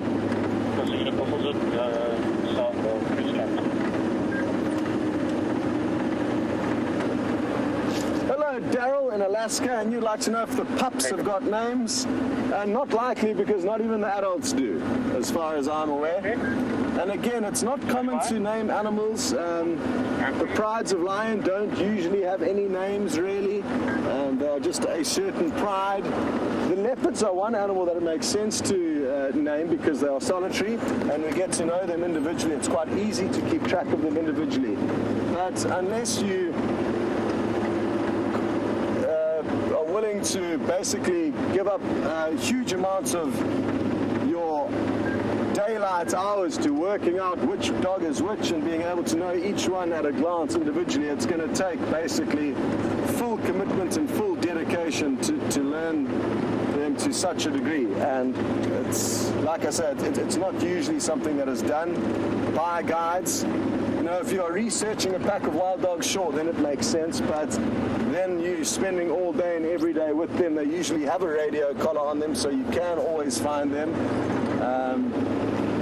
So because we don't see them that often and can't keep track of them daily, it doesn't really make sense to study them to the degree that you'd be able to know each one by name. Now, what has this pack got up to? Who knows, they could have made a killing here somewhere and they could be gorging themselves on it.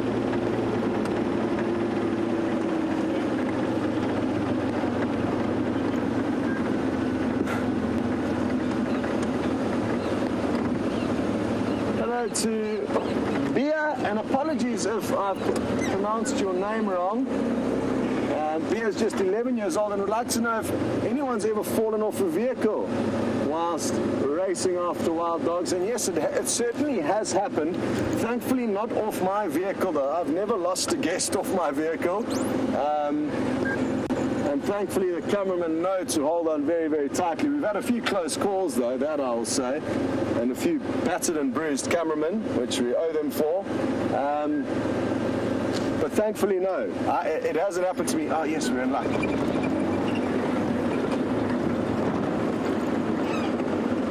I just saw one poking its head out here.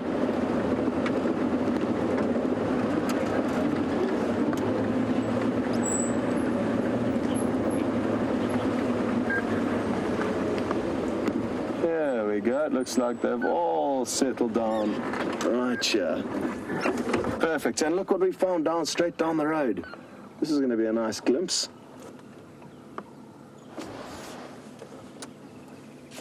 James is getting comfortable on the ground there. Steph is protector, standing nearby, and Andrew doing the camera work. So happy that they're in on the action too. Who knows, imagine if the wild dog chased some prey past them on foot, it would make for some incredible shots. And like I said earlier, they have got absolutely nothing to worry about. These animals do not pose a threat to us as humans.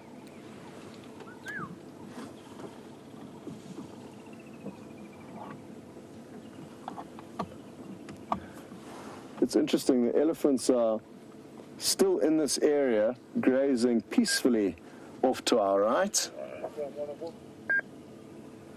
And let's try and do a quick head count. There's 1, 2, 3 off to the right of these two. And then on the right of the road, we've got 4 and 5 over there. 6 over here, 7, 8, 9, 10 behind the radio, forgive me for that. When he's finished. And then 11. So I think all of the adults are here, all 11 adults, and the 9 pups must probably still be across on Arathusa, I'm guessing. So it'll be interesting to know if they're at a stage where they may leave the adults or leave the pups rather, for longer periods of time now that the pups are getting slightly bigger and learning the ways of the wild, or will they return to the pups a little bit later on this morning. Only time will tell. Apologies, Nikki was trying to give you guys a nice different angle from Andrew's camera, and evidently the camera freaked out. The wild dog are heading straight down towards him now, so you'll probably find that they're going to try and disappear out of shot. Or get some good shots. Either way, I'm happy for whatever they decide to do. I would love to be in their position. A pack of wild dogs approaching on foot is not something that happens every day.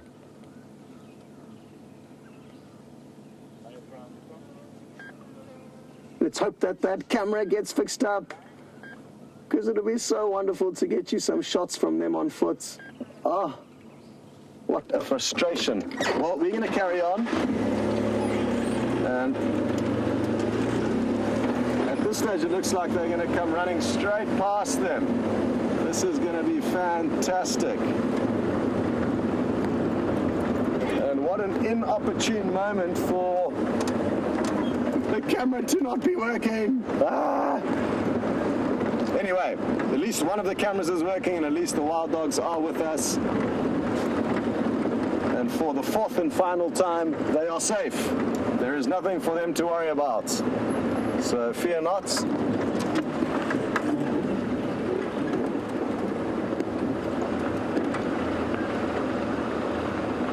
If anything, the wild dogs are probably going to get a little bit of a fright when they catch wind of the humanoids. But now, like I said, the heat is having its toll on these animals, and they're beginning to move for shorter periods of time before having their breaks.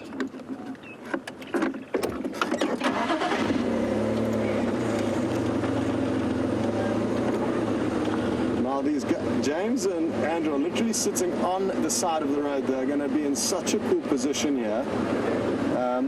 But it'd just be nice if that civilian car was not in the background of the shots. But I guess they also want to enjoy the sighting. Here they go. I'm just going to stop here. The wild dogs have now seen James and Andrew. And Brian, if you don't mind getting them in. And let's just see what happens here. They may well just run meters past them. They're not going to be startled by their presence. They know that they're there. Now look at their ears now. They're just showing a little bit of curiosity. Absolutely awesome.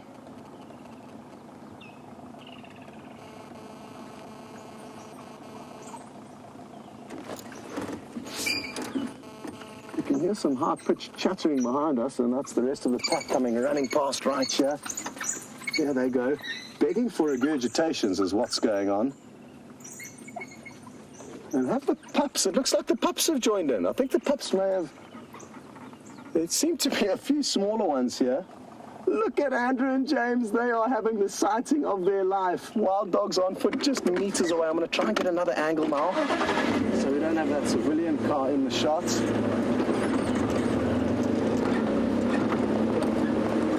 This is remarkable, and like I said, this is a sighting of a lifetime. It is so terrible that their camera isn't working, but I think Andrew is being able to record this. Look at the smile on James's face. This is so awesome. Remarkable. The good news is Andrew is filming. You can see he's concentrating. So even though you cannot see this live, well, you can. You're just seeing it from our angle, not theirs. But there is going to be some incredible footage that Andrew is capturing now. So that's going to be a little treat for later. And what a better person to film and edit together. Well, there's no doubt going to be an incredible clip of an encounter between wild dogs, humans on foot, and like we saw, very, very little concern to our presence, and rightfully so. I mean, the wild dog in this area over many, many years have understood that humans are not a threat to them, and they can carry on their business with a little bit of concern, obviously, as they get meters away. But that was just remarkable. Absolutely fascinating. Sighting of a lifetime. You're not going to get better than that, I don't think. Hey? Awesome. Can't broadcast. Yeah, but it's a treat for later. It's a post-production treat for later. Cool guys.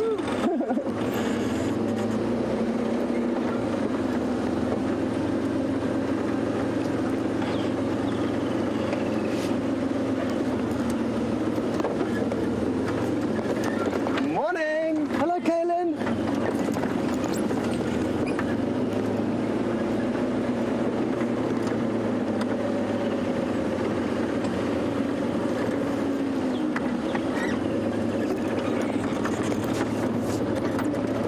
To Donna in Canada, and you would like to know what the average life expectancy is of these animals. And I would say anywhere between kind of 8 and 10 years would be an average lifespan. Anything more than that would be unlikely out here. So quite short-lived and compared to, I guess, the other carnivores, although, you know, lions and leopards don't live too much longer than that. Lots of sniffing around here. What's interesting is that we have had sightings of the Investec pack as well as the Sands pack in the same area, and they are the two packs that we can see. So I'm wondering if they're not smelling the old scent of either themselves or the other Investec pack that's come through. I can't keep track of which one's which and who's who. Good news is that eventually now it appears this pack may head towards the quarantine clearings where they are going to find some impala to chase. But it is getting towards what looks like the end of their action.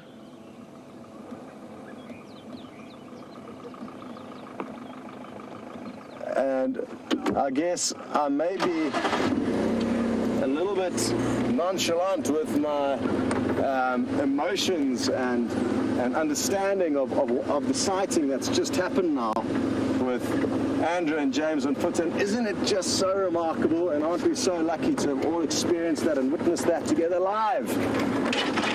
And never in my wildest dreams did I think that was going to be happening today, as I'm sure neither did many of you. And everything happens for a reason, maybe a little blessing in disguise that we're going to be able to look at that footage that Andrew and James captured a little bit later. And you did get to see everything from our angle. So awesome stuff. And like I said to them, that is a sighting of a lifetime for them. I don't think that's probably going to happen again anytime soon.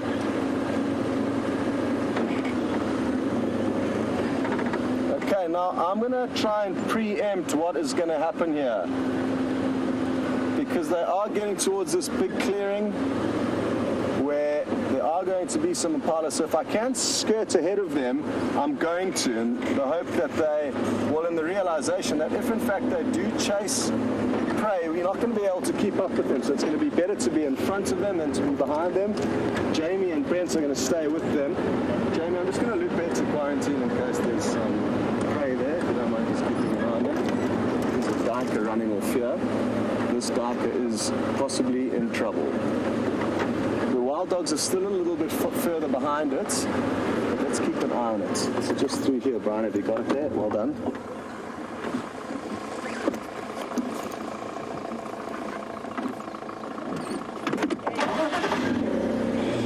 Here comes the duiker. It looks like it's going to sneak away. Lucky duiker. It outfoxed the wild dogs.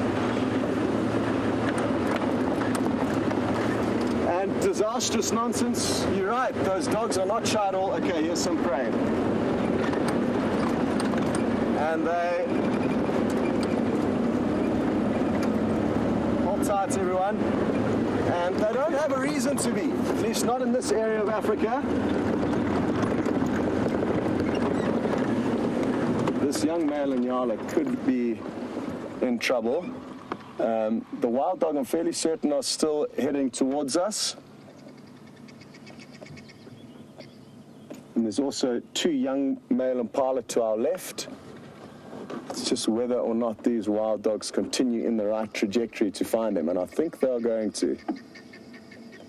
Is it a guinea fowl alarm calling as well? Maybe there's a bird of prey in the area, I'm not too sure what's unnerved. And there's Eddie's in the background there. The guinea fowl, Brian spotted some ellies in the background. It's just all happening here. the wild dog were literally heading directly towards where we are. We are, the Nyala, which is just over there, is literally between us and those wild dogs where they last were. Any sign of them there, Jamie?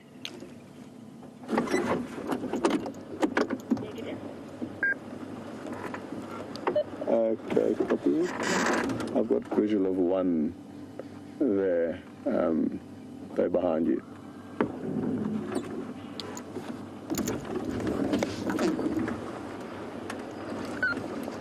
Okay, here they come, Brian. Here they come. Straight through that gap by the dead tree. Have you got them? Yeah, you've got them. The Signala is going to start running for its life, and we are in a very good position to film it. Please, can you get the guys to stay where they are, Jamie?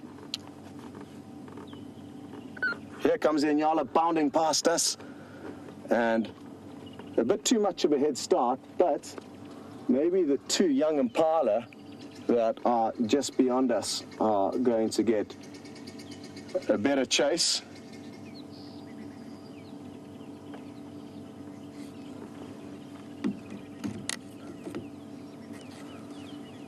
Okay, we're going to send you over to the bushwalk, which looks like that camera is working now.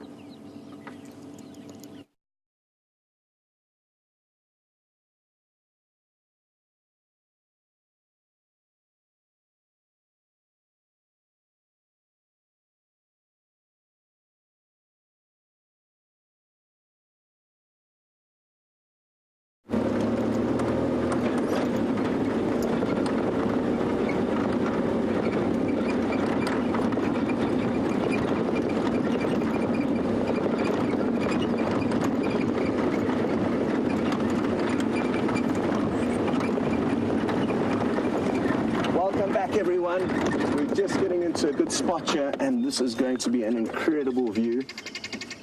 The guinea fowl that's alarm calling, you just would have got a glimpse of there. Now the Impala are looking directly at the wild dog. Here they come. Now maybe these young male Impala aren't too sure of what wild dog are. We don't see them very often, and neither do the Impala. And this is obviously going to be a good prospect for the wild dog. The wild dog may battle to see them because they're standing in the shade, which is interesting. And always useful to remember when approaching dangerous game, the shade is a good place to use because it's difficult to see movement when you are moving in shadows. Where are the rest of the pack? I can't see any of them now, but they've appeared to have spread out through this clearing. There's one over to the left there, Brian, that's coming towards us. Oh, no, the ones in front are probably the best in between the Impala. Oh, here go the Impala. And this is a typical run that they do when wild dog are around. That's very typical. And some of you may have remembered me seeing them doing this and saying that I think they're wild dog nearby. And that is a telltale move that they will use when running away from wild dog, and not so much when running away from other prey, or other predators rather. So it's almost specifically for wild dog that I've noticed. And I guess what that does is it shows the predator that the prey is in fact in perfect working order. And we're going to quickly race you back to James. When you got sighting, linking, 3.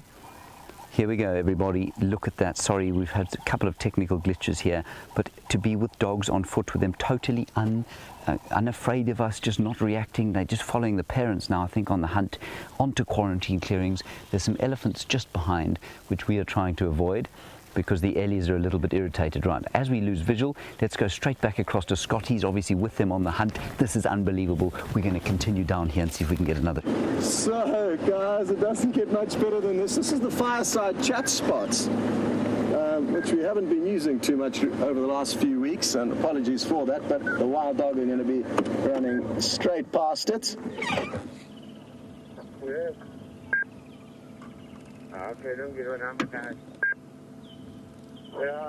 Lots of Impala down to our left on the opposite side of the vehicle. So again, good prospects. And wild dogs are clever. They know that there's a lot of young Impalas around in bigger herds, which are easier to find good prey out of, rather than just two young males. And they are on a mission. They are still empty-bellied, and like I said, the impala are not too far away.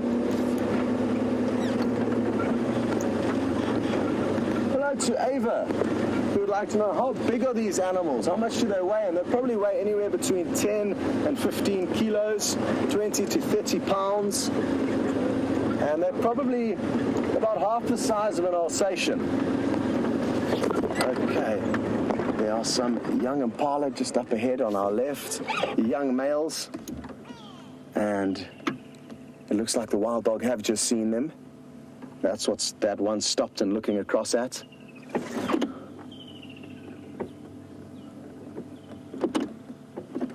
So maybe like a border collie, slightly smaller than a border collie. They're not very big. They are very slight, built for stamina and speed. And their power comes from their numbers and again their stamina. It's not from their size.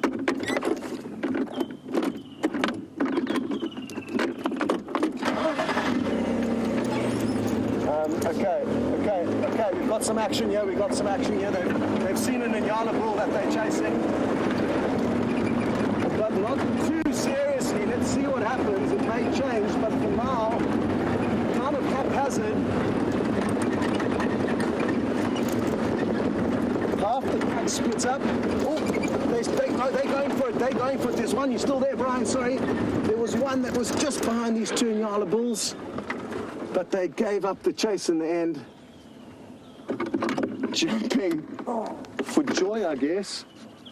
And interestingly, one wild dog just let off its strange bark behind us. Brrr. Kind of in frustration, you could say.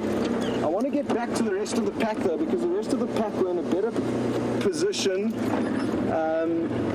to chase some impala. We're going to send you back to James quickly.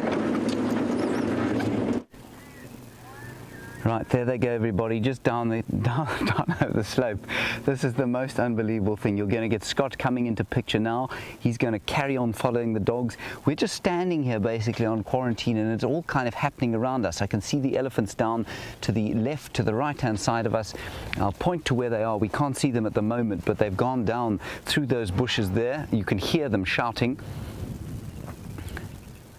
We're obviously not going to try and get too close to them, and Scott is now back off with the dogs.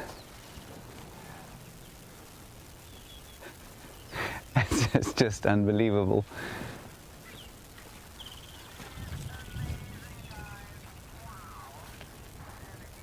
And thank you, Keith. That is absolutely amazing, like you say. It's just truly, absolutely astonishing. Okay, let's head back across to Scott. He's obviously a lot faster than we are at the moment. I think he's with the dogs. We're going to keep probably just standing here and see what unfolds. Well, sadly, the pack have headed off in the wrong direction that those impala were heading in. So they've missed an opportunity there. And again, I think that because they are such successful hunters, they pick their moments wisely. And those Inyala, possibly slightly too big and looking slightly too healthy.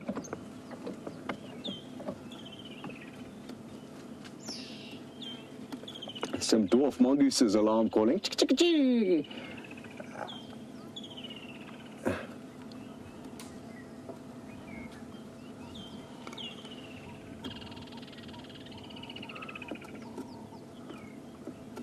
Interesting. Paula says that the impala do that specific run to release pheromones from their metatarsal glands, which are glands in at the base of their legs, and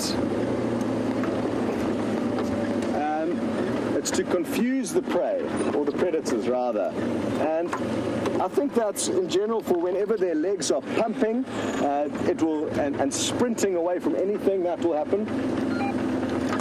So I don't think it's only when they do that specific kind of run, and I don't think it's necessarily to confuse the prey, the predator. I think it's more so that they leave a trail so that they themselves can relocate their own herd once the chaos has diffused. So interesting, that theory of yours. I don't completely agree with it.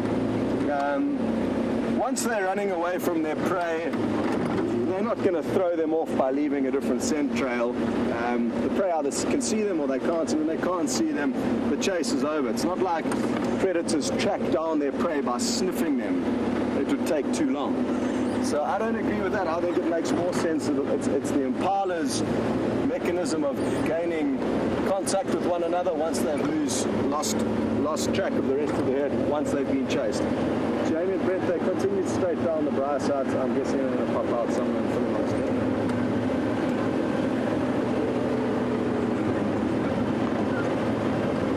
Den. So they're moving parallel to us here. They could pop out anywhere in front of us. Hard to say, but at least Jamie and Brent are in the area. So I think we can wait here and cover this area. Jamie? Standing by. I'm going to stand about halfway down Philemon's dip. And then if you don't mind checking maybe Rebecca's that side. Okay, copy. We had visual of them already passing through Philemon's dip. Looks like they're going towards Rebecca.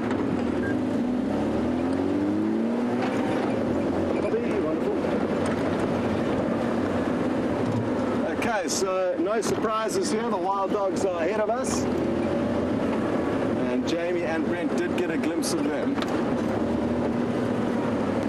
And from getting us into the sighting in the beginning, up until now, they've been playing a pivotal role in trying to keep up with the animals. So we all need to be very grateful that they are here, and isn't it wonderful that the two of them get to enjoy the sighting with just themselves, not having to think too much. And it is, of course, Brent's favorite animal.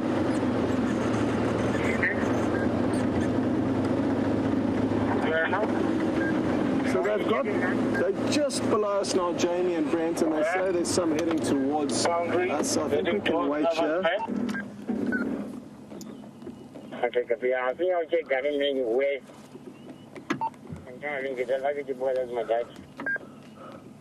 Hello, Grace Ann. And you've mentioned that the Ellies were having a little bit of an impact. And I disagree that they did get worked up, definitely, but I don't think they had any influence on the pack's movements. If anything, in general, it's a pack of dogs that will influence an elephant's behavior and it'll get elephants worked up and emotional, whereas it's the opposite for the wild dogs. The elephants are going to have very little impact on wild dogs other than giving them something to play with, because wild dogs are so light-footed and so quick and nimble, the elephant's got no chance of causing any harm to one, and the wild dogs know that. So, if anything, yes, their behavior was a little bit funny, but that would be because they, in fact, are scared of the wild dogs. As big as they are, they don't like the fact that they can be teased and tormented.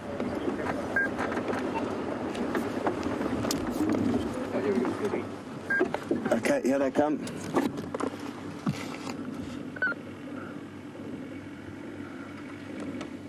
Hello to Anne, and you've mentioned that with two different feeds, giving you different angles of these animals. There's a glimpse of Brent on the tracker seat. This is better than actually being on safari, and there are huge aspects that make this experience better than actually being here in the flesh. I guess you could equate it to watching a live sports game at the stadium versus watching it at home. Often the views you're getting that you would get at the stadium. And there's Brent taking some photos.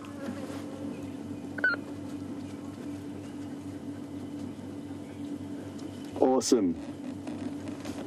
New profile picture.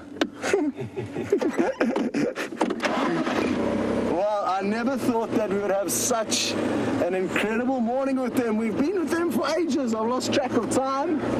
But we have been incredibly fortunate to follow them with so much ease, relative ease, as they've covered a large distance. And I'd like to show you exactly where they've moved once we've finished. Brent is just pointing ahead excitedly. Okay, there's some Cape buffalo up ahead. I was hoping it was going to be a bit of a more bite-sized morsel for them. But who knows, maybe they'll tease and torment this Cape buffalo. Let's try and get into a spot here.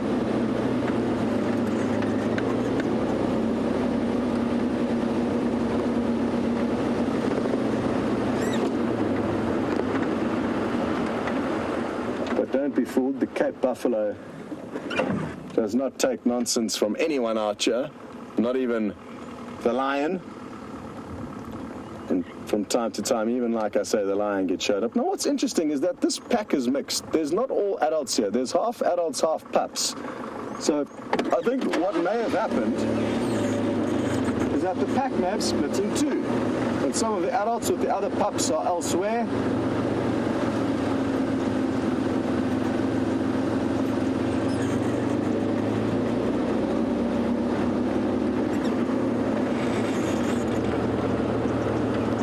Jamie, would you mind heading back to quarantine to pick up James? Try and get him into the action, yeah?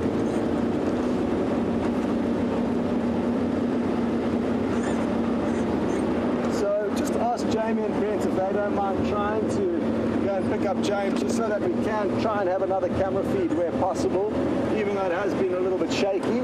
So it looks like that's what they're going to do.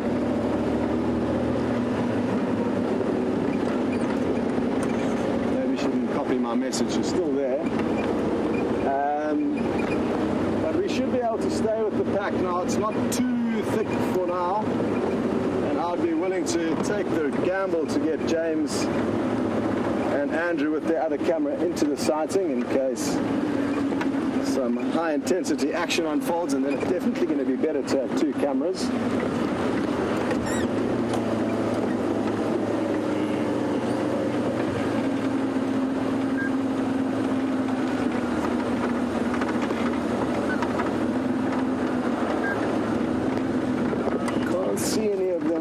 So I'm just going slowly, but I'm guessing they're going to pop out fairly shortly. Come on.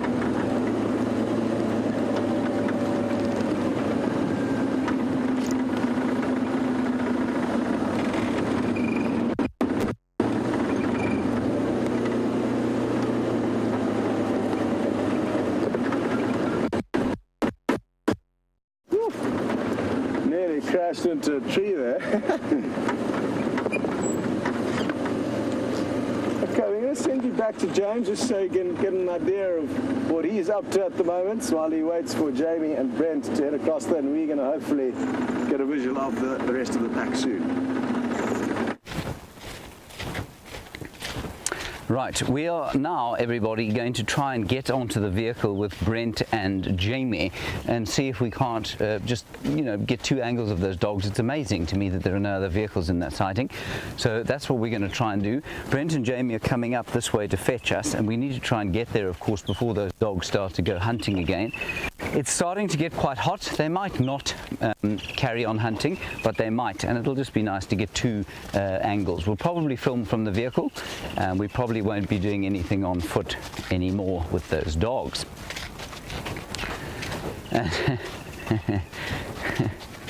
And Angie, you reckon Andrew must buy a lottery ticket because, he's had Karula, the cubs, and now these wild dogs on foot. I'll tell him to buy a lottery ticket.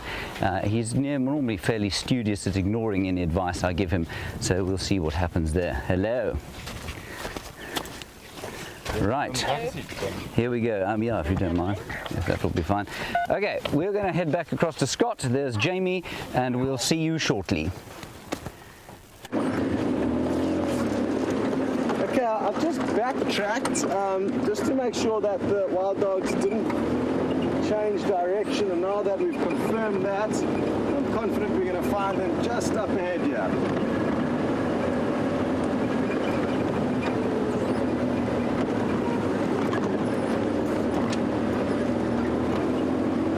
Interestingly enough, this is very close to where we actually got the update. It was right here that we raced from, with that white-headed vulture somewhere around. And they're heading towards Treehouse Waterhole, where I pointed out that treehouse at the start of the safari. I'm guessing guessing they're all going to be milling around there. There's a small little wallow that they may actually, I can see their tracks on the road heading down here, so that's good. There's a small little mud wallow that they may be trying to cool down in.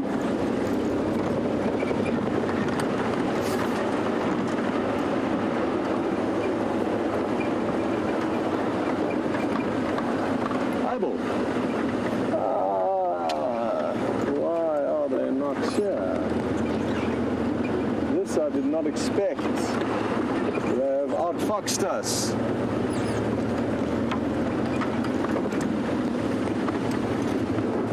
Oh, here we go. Phew. They must have chased something. They've moved a large distance in the opposite direction to where they were going. So they must have found some possible prey that they chased. Or they've caught something and already eaten it. Look at all the blood on their face. They've caught something small, consumed it in the few moments that we've been gone. I'm guessing it's probably a scrub hare. What's the advantage approach? I'm going to go down the net. That's perfect. They're on the Treehouse Dam wall at the moment. They caught something small since we last saw them. And a few of them have got bloodied mouths. Awesome. Here are the vultures that we saw earlier, and I can actually see the white-headed vulture flying in and amongst the white-backed. It's the one on the far left. I think that's it. Yeah, I think that's the one that Brian's on. No, it's a different one. It's that one, the lowest one there, Brian. No, a little bit low. Sorry, you just caught it. That's the white-headed vulture. Which you can actually see from here, and also if it turns, you'll see it's got quite a lot of white.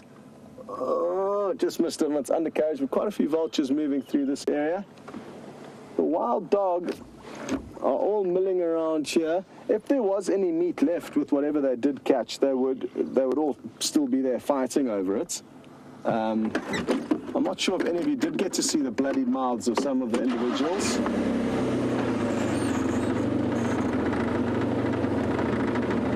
Difficult while they're in the shade. Jamie, one or two of them are heading east on Treehouse Road towards Weaver's Nest. Shame it's hot today. Copy. We're on Weaver's Nest now. I'll take Treehouse Road.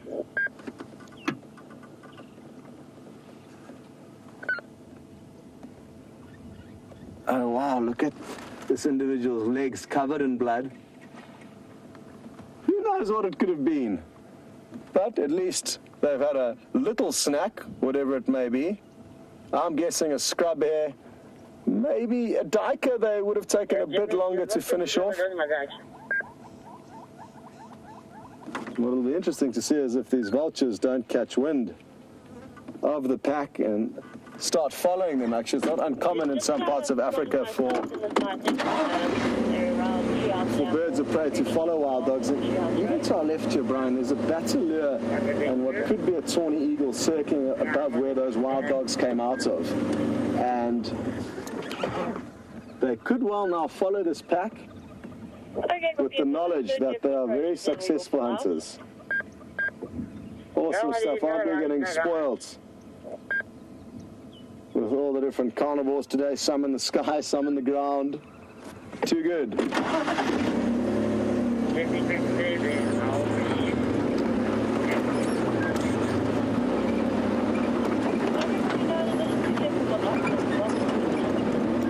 Hello, Bravos. Yuck, you'd like me to have a guess as to how much ground they've covered since we've been trailing them. And I would say quite easily 3 miles, quite easily, but sure.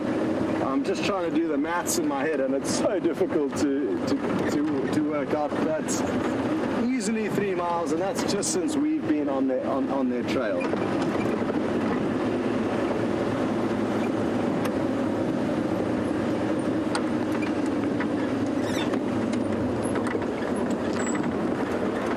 What I'm hoping is that towards the end of the safari, if these highly energetic creatures decide to have a snooze somewhere, we'll be able to finally show you exactly where we started following them and get an idea of how much crisscrossing and backwards and forwardsing they've been doing. if in fact I can actually remember the whole sequence of events.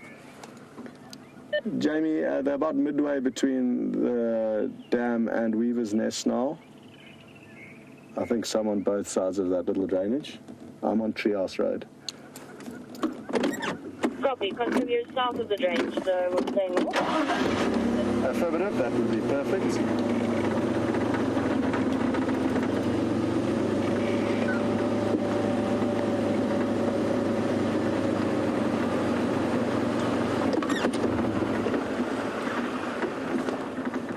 See now they are panting very, very deeply, and a combination of obviously exertion, but the heat is immense. It is getting extremely hot and humid, and I'd say that it's probably approaching, even now, this early in the morning, a high 20 degrees Celsius mark, which would put you, I think, roughly into the 90 degrees Fahrenheit.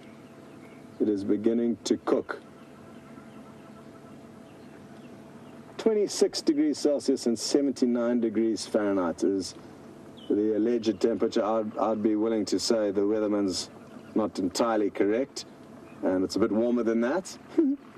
But maybe that is just me and my thermometer. Brian, it is getting warm, eh? It's hot. Very hot.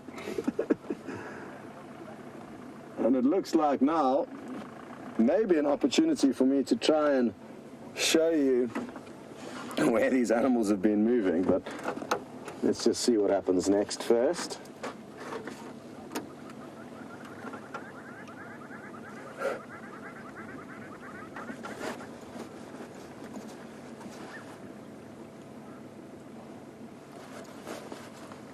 Hello to Annie in Durban, and you're still trying to understand. There's something just close to the junction of Savage's Track and Nest, the northern side of the drainage. Sorry, Annie, it sounds like they have caught something, and this part of the pack doesn't know about it. Okay, copy, I got your visual there. And we're going to send you across onto their vehicle who are closer to the action.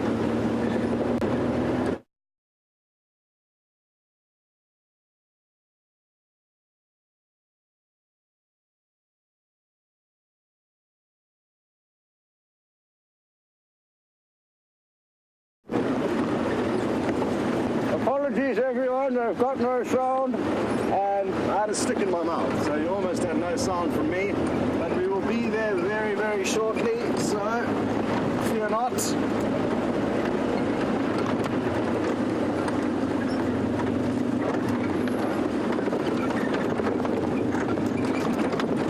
Watch out for branches, everyone.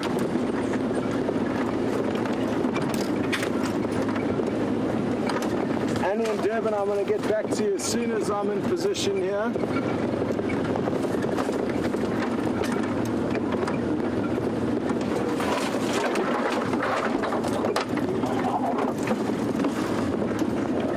Here's the tawny eagle. Oh, please land there.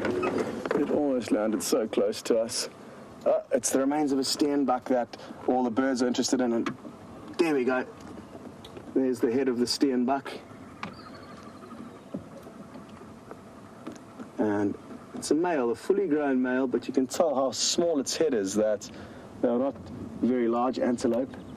And look at this. Bataleur has just landed on the scene. It's a juvenile bataleur. Well done there, Brian. Great camera work. And this is just an incredible show of how effective nature is. Within minutes of this kill being made, the bataleur's here. And it's got a little bluish tinge to its beak, which will, when it becomes older, will become red. When I mean older, it's around 8 years of age that they get the adult plumage, but there is a blue sheen. And it's keeping a close eye out, as was that tawny eagle, for any little scraps that may be left by the wild dog. I'm just going to try and reposition quickly, get us a better view of the dogs and whatever they're chewing on here.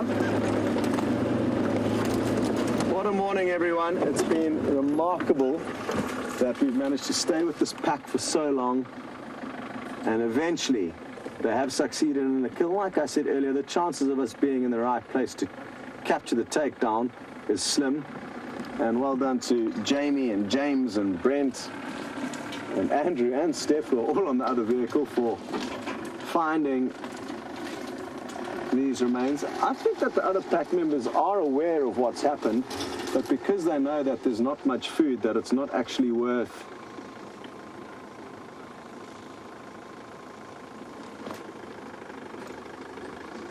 fighting over the scraps for.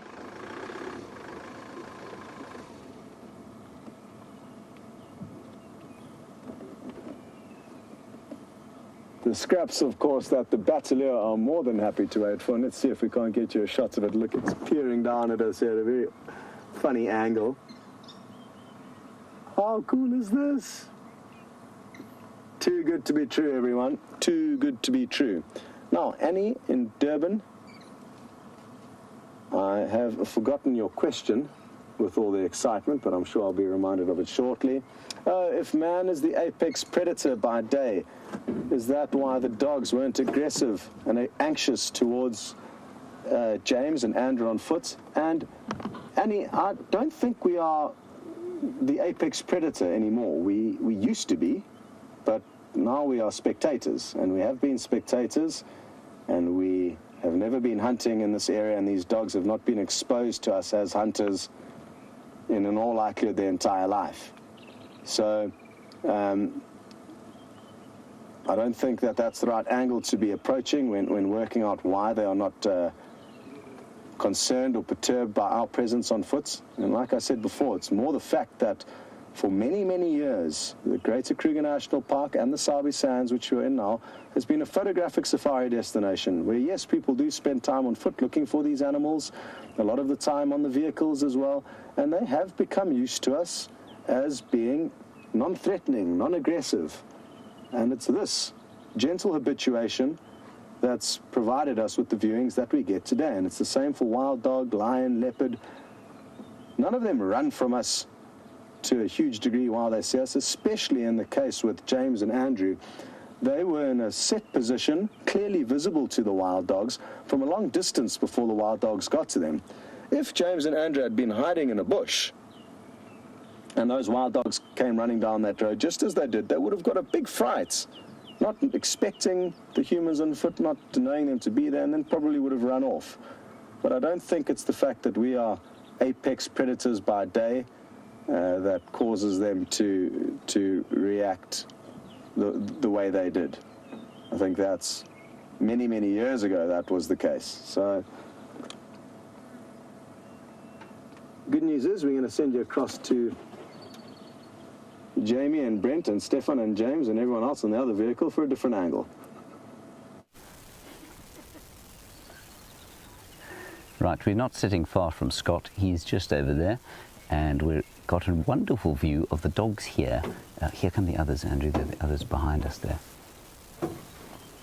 Wonderful view of them sort of chewing the hapless steenbok skull. At least it was an adult, got to full fruition of its life. And now look at these beautiful dogs just behind us. Isn't that fantastic? That is just amazing.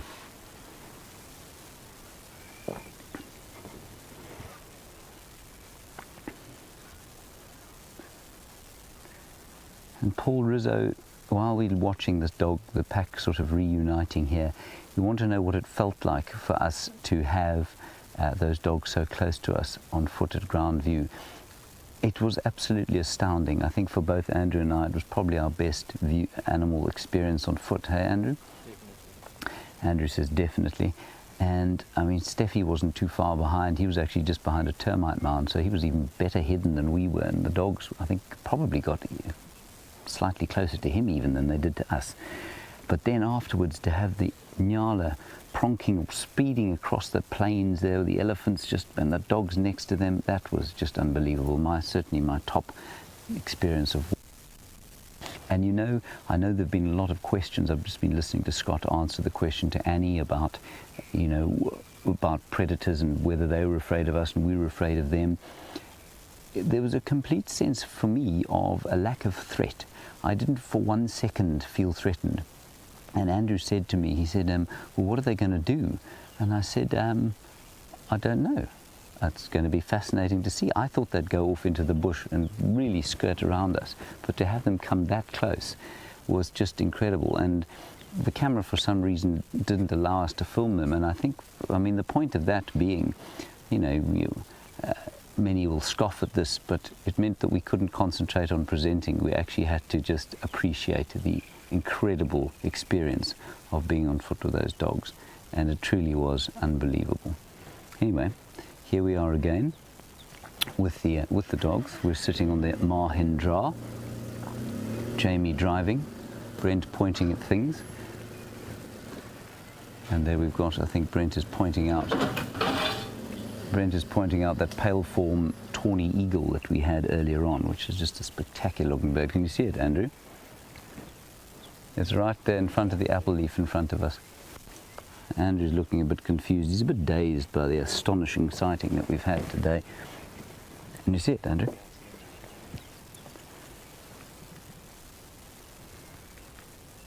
There he is. That's a pale form tawny eagle. And you know, just before we got in here, there was a great plethora of what I described as scavenging AV fauna around. There was a juvenile batted deer that you saw. There was this tawny. There were a whole lot of vultures, including a white-headed vulture, which is quite unusual for the area. But I don't believe that they were circling here. I think these two are obviously here because of this meet, but I think those vultures just coincidentally went into the sky. It's got to the stage where the thermals will start to rise off the ground.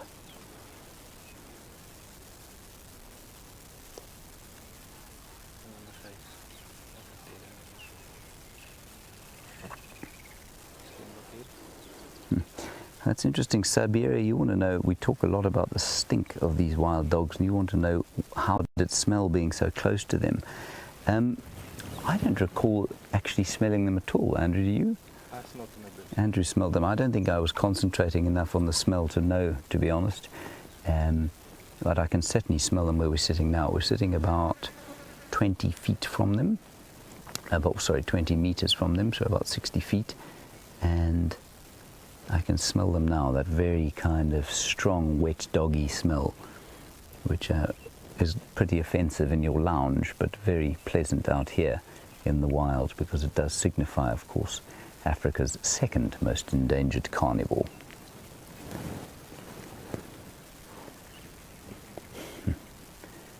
Wow.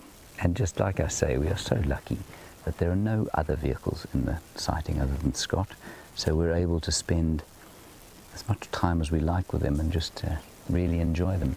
I've moved off the front of the vehicle because it was deeply uncomfortable. This is not much more comfortable, but I don't want to frighten them, so I'm not going to move anywhere from where I am now. I have a pole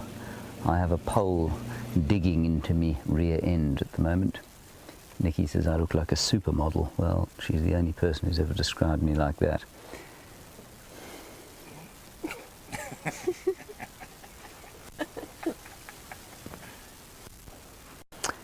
Michael, very nice biological inquiry. What allows the dogs to have the exceptional endurance that they have? It's a build. I think, you know, they're very light. So if we think of something like a leopard, which is built very explosively, you know, they're built like I'm going to liken it to human beings. So a top sprinter is a heavy human being, often sort of in excess of 80 kilograms or 90 kilograms, sometimes tall, but very well muscled all over. Big thighs, big legs. So if you think of the build of Usain Bolt, although he's lean, he's very muscly, but he can't keep going for longer than 400 meters or so. If you think of a marathon runner, more slightly built, much shorter, much less obvious power. And it's the same in the animal kingdom. You think of a leopard, it's got a lot of power, a lot of fast twitch red muscle fiber. A dog is much slighter, much lighter on its feet, much more white muscle or slow twitch or white muscle fiber, and that allows them to run much bigger distances. And that's the basic reason for why, what the physiology is around allowing them to run the distances that they do. It's interesting to me, though, and this is what I don't really understand, is that they obviously, the diet of a leopard and a wild dog is very similar. But I suspect that one of the reasons that the dogs have to eat so often, so normally twice a day, is that the offal and the organs of animals contain a lot of fat, and that is the only way that animals like this that don't eat carbohydrates can generate energy for these long chases that they have. And I think you'll find that those are the first things that will be eaten when a dog makes a kill. So Michael, I hope that answers your question. Let's head across to Scott. He's roughly 60 feet from me as well, and get his angle of the secondary pack that isn't feeding.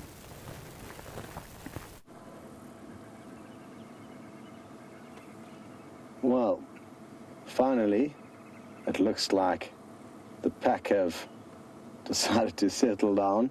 And isn't it wonderful that we've had two vehicles, or two feeds at least, giving you different angles of this sighting. I'm told that it looks like the one youngster is still trying to do its best to chew on the skull of that steenbok, and it's always quite amusing with wild dog how they carry around the skulls of their prey almost like a trophy.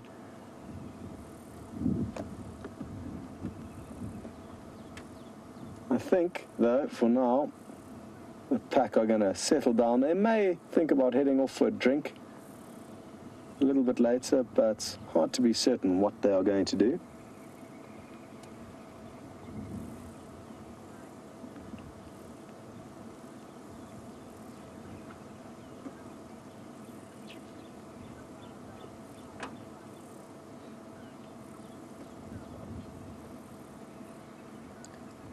Hi there, Michelle in Michigan. Are you interested to know what kind of noises will the wild dogs make? Do they perhaps howl like wolves at night? And no, Michelle, they're typically fairly silent at night time. It's because they're predominantly diurnal hunters, so they're daytime hunters, and will sometimes move around after dark, but only for a couple of hours. It's not their main hours of movement like the lion and leopard and the hyena of this area. So it would be during the day that you typically hear them vocalizing. And they've got an array of different vocalizations. High-pitched chattering, which is for close communications amongst the pack when they are nearby to one another. Often they chirp excitedly as they wake up before they're going hunting, or when they're begging other adults or other members of the pack to regurgitate meat for one another, and they do that. And we heard that high-pitched chattering a little bit earlier, just before they approached James and Andrew on foot. Some of you may remember that. They've also got a kind of dog-like bark that they will let out when they're a little bit kind of frightened or afraid, or they get a fright. They let off this kind of dog-like bark, and then they've got a very strange kind of... It's kind of like a howl, almost like an ambulance kind of siren making, whoa, whoa, whoa, whoa, whoa, whoa, which is their long-distance contact call. And I'm terrible at imitating it, so please don't use that imitation I've just done as your reference. But it's a similar kind of sound, almost like a howl, you could say. But I haven't heard that call very often, so I sadly cannot give you too much insight into it. But it's usually when pack members are trying to relocate with other members, they'll let out this loud whooping howl. There's one or two members of the pack that have found some shade further afield from the rest, and are they going to keep moving after this little breather? It looks like they may just. Hard to believe after all the movement they have been undergoing, but it looks like slowly, one by one, they are thinking about their next moves.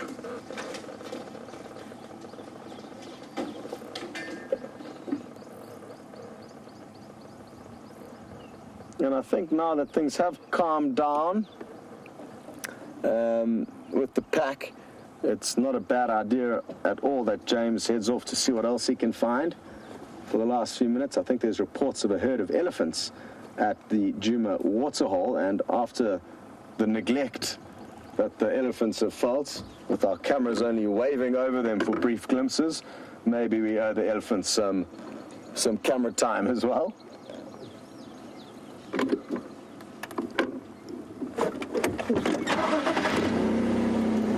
Just going to squeeze in with the rest of the pack here.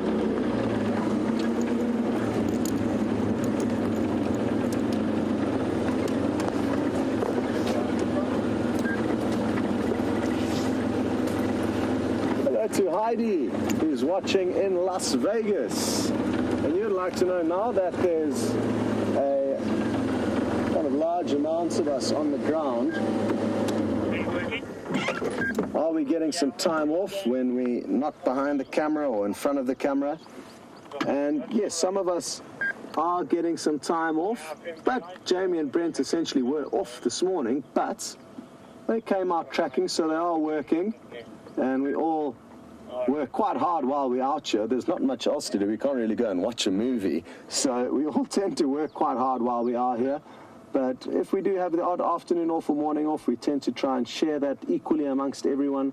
The cameramen, for example, are in for a hard stint now until the new cameraman joins us. I think on the 14th there's a new cameraman coming, yeah, according to Brian. So I've offered to, go on camera one afternoon, maybe to give Andrew or Brian a break. So it's always ever fluctuating, ever changing, and even though we try our best to have set structured leave cycles, because of the Nat Geo TV broadcast, they always throw our kind of weekly plans off kilter, and that causes rifts and leave, and sometimes we're short-staffed, sometimes we're overstaffed. But it's always good fun being out here, and I think our team has got a great work ethic. It can be some long hours and long days out here, but obviously we all love what we're doing, and that helps fundamentally in getting up every morning.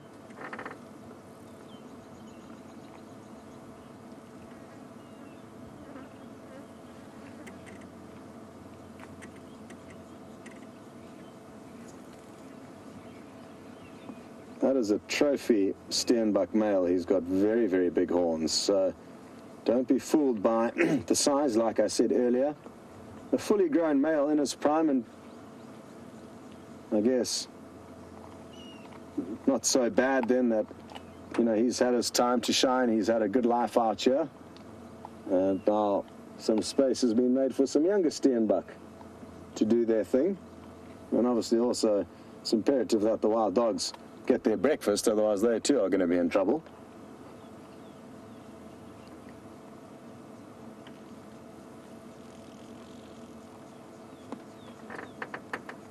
So these to me look like they are all pups. They're all youngsters, 2, 4, 6. The rest, which I cannot see now, and I'm told they're around where James is, but they're moving off now, are all the adults. And a white-backed vulture's just flown in onto the scene there.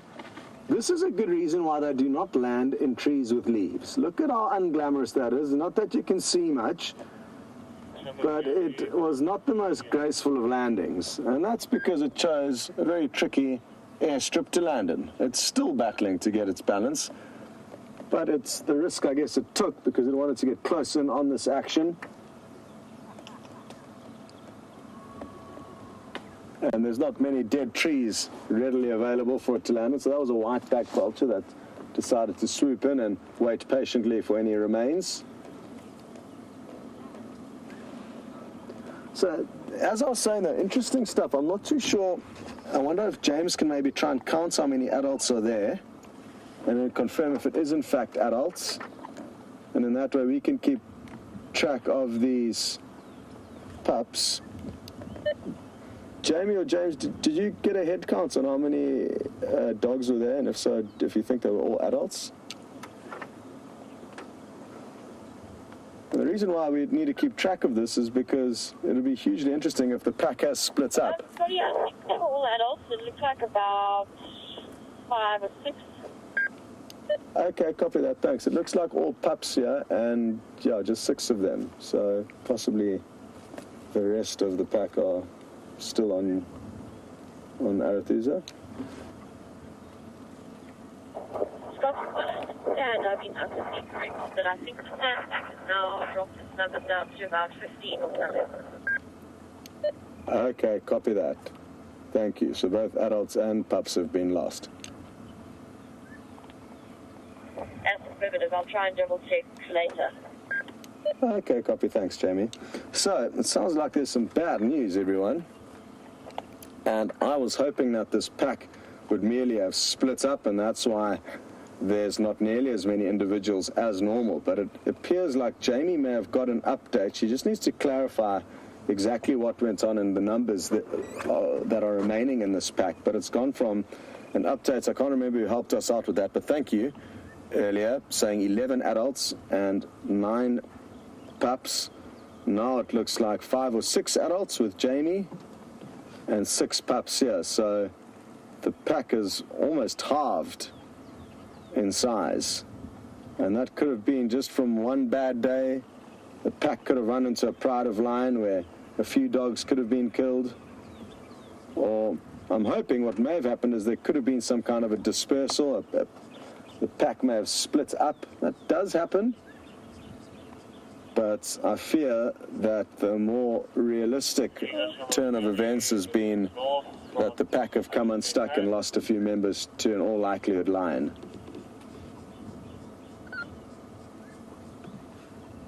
We will be sure to keep you updated as soon as we get any confirmation as to what happened and where.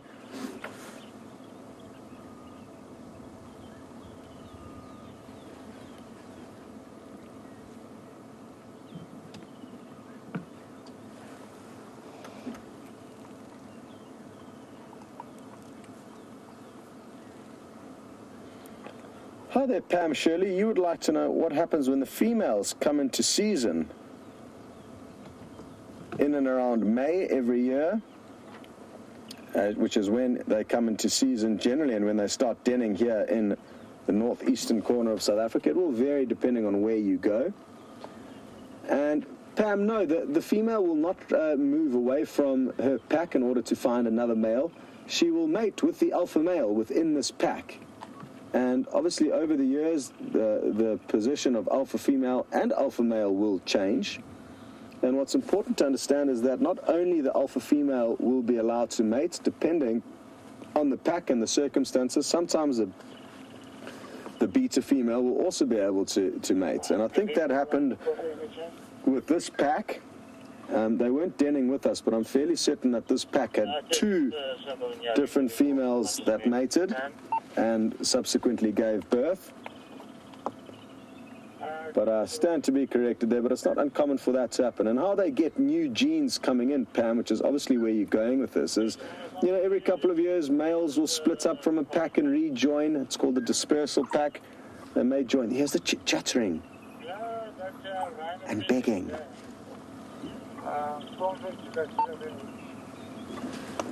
Let's see if they don't do it again. Here we go.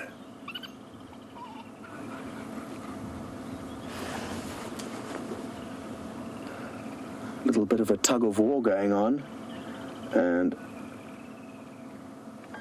Steenbuck's head perfectly framed there. And interesting that they've waited this long to decide to have the tug of war over what remains.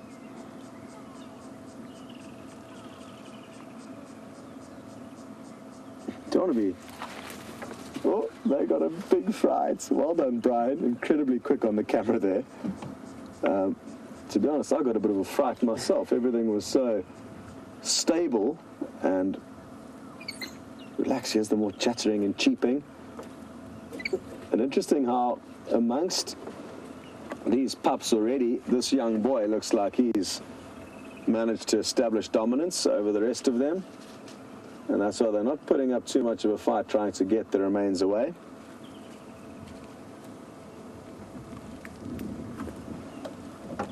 What's interesting is that it's not all pups. There's one adult amongst them, and it's a female. And she's the one on the far right standing up. You can see she's got very raggedy ears, a telltale sign of her age. And also her teeth are a little bit blunt. Look at that. I mean, they're still sharp, but not nearly as razor sharp as the younger pups.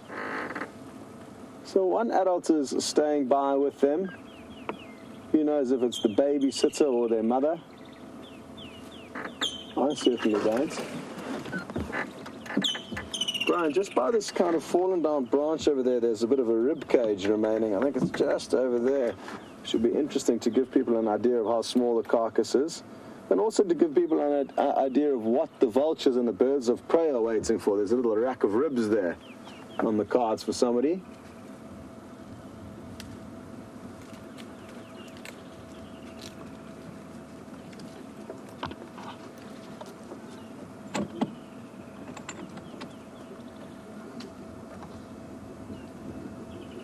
Well, it is with a huge smile on my face and with great elation that I know a good friend of mine and fellow guide, Nick Podders Podmore, has been joining us on the safari. Podders, I'm so happy to hear you've been watching. Next time you must let us know sooner in on the chase, and I hope you've enjoyed what's been an epic morning chasing these wild dogs around.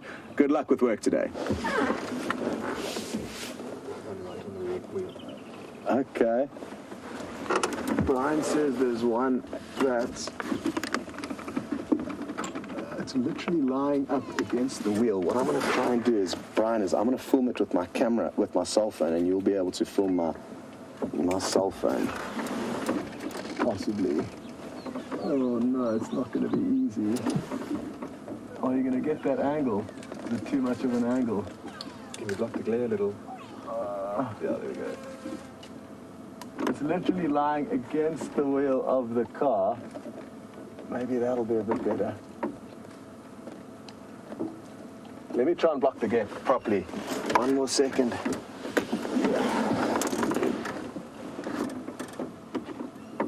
There we go. Got it there. Yeah, slow down. Keep it there. So you can see the massive tire of the car. There's another one that's just arrived. Looking up at my phone. Okay, well, strange views. Worth the photo quickly, actually. There we go. And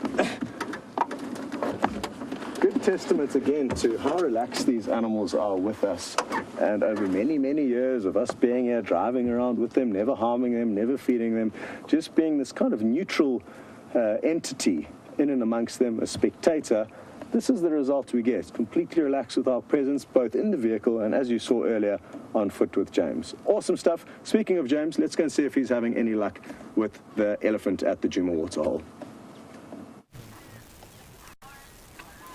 Right, everybody, so we've just come into where there was a herd of elephants, kindly spotted by a zoomie, having a drink at the Djuma Dam Pan, and they seem to have found themselves an ideal spot of dust in here, and maybe a bit of mud, and they're throwing it on their bodies to try and make sure that they remain relatively cool in the heat of this day. There is also a buffalo knocking about in here. There we go, she's just looking at us. We're not too close by, and there seems to be a bull in there as well, big bull. We don't have a great view, of course. If the focus does go every so often, that's because I'm on camera. Andrew has no view from where he is. Do you, Andrew? Yeah. There we go, there's some dust there. Nikki's just understood. She was about to shout at Andrew for being incompetent, but it's in fact entirely me. Okay, I'm going to try and hand over to Andrew. There we go, Andrew. Right, now Nelly, aka Neville, you asked a question earlier about elephants and their role and their as a sort of keystone species out here, and how they change the makeup of vegetation from grassland to forest. And I mean, I was going to give one answer, and I mean, my answer is the same, but Steph and I then discussed it as we were walking along. And I think you'll find that they would change an area profoundly. I think at the moment, with the number of elephants that there are here, they don't tend to change necessarily the species makeup so much as they do the structure. So I know in one of the areas I used to work, there's a lot of what we call Mapani felt, and that Mapani just used to be sort of instead of being mature, thick mpani, it was much more scrubby because the elephants used to break it off at a certain level. And you can see where I'm sitting now. But I think, as Steph was saying, that at one stage there were probably about 25 million elephants on the African continent. Now, I mean, there's nothing like that number at the moment. So yes, I think they would have profoundly altered the state of the vegetation. And this is why when people tell me there are too many elephants in the Kruger or there are too many elephants here and there, I struggle to sort of accept it, because I don't think we truly understand how many elephants there ever were. And so yes, in a long roundabout way, Nelly, aka Neville, there definitely is a profound effect that elephants have on the vegetation, and I do think that they would create a far more open vegetation type were they left to their own devices.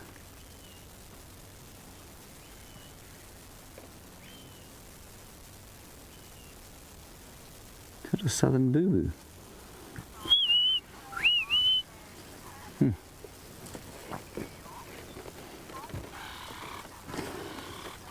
So that's a big bull there.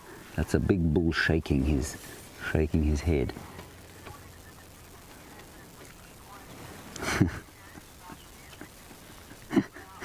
And Deborah, armchair traveller in New York City, you want to know if playing music to elephants would result in them reacting in any kind of a unusual way. Would they react in a positive, or would they respond to the music in any way?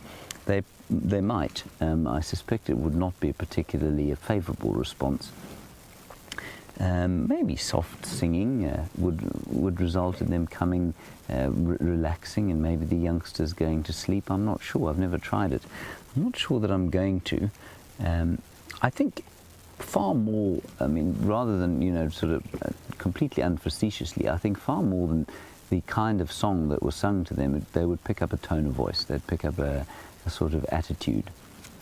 And so were you to come and sing them Enter Sandman by Metallica, I think you might find that they would either run away or run towards you at quite a speed. Were you to come and sing them a lilting Paul Robeson spiritual, I think they'd probably quite appreciate it. They like the violin. Apparently they like the violin. I don't know why Andrew thinks that. All right, Scott has got a beautiful view of that pale morph tawny eagle. Let's go across to him. Look at how awesome this tawny eagle is. In perfect morning sunlight, its talons displayed on that little dead knobthorn tree, and it's scanning the ground, hoping to see a scrap. Just going to chat with Taxon quickly. Tax, yeah, it is the Sands pack, but it looks like there's only 5 pups remaining and maybe 6 or 7 adults. So they've had some problems. Here it goes, straight towards us. Look at this. This is incredible. Well done, Brian. Absolutely ridiculous. That shot is going to be on the next show reel, I think. Well done. That was so cool. And what a magnificent bird to have flying directly down the barrel towards us. I think the vulture's still off in the marula tree beyond the tawny eagle now to the right. And interestingly, the tawny eagle was sitting in that very same apple leaf tree when you were looking at it with James a bit earlier. So it likes that perch. And now it's just going to have to wait patiently for the wild dogs to move. I can't see, I'm not sure if you guys can see the vulture in there. It does look like it is in there. Yeah, it is in there. Well done, Brian. Directly in the center of the screen, you can see a kind of solid blob, and there's a head bobbling around from side to side every now and then. Let me see if I can't...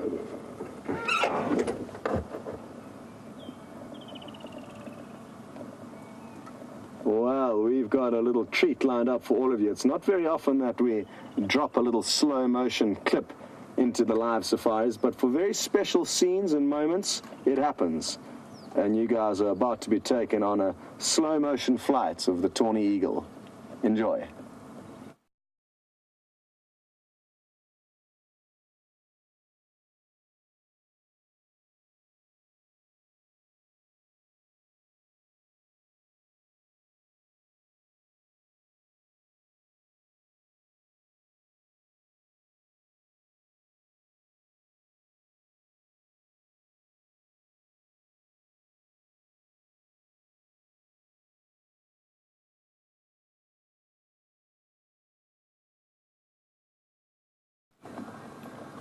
Well, Brian, I think you deserve a high five for that little piece of camera work. I cannot wait to get to the final control room and have a look for ourselves, because that slow-mo sounded too good to be true. So I hope you enjoyed that, and like I said, it's not something that we do very often.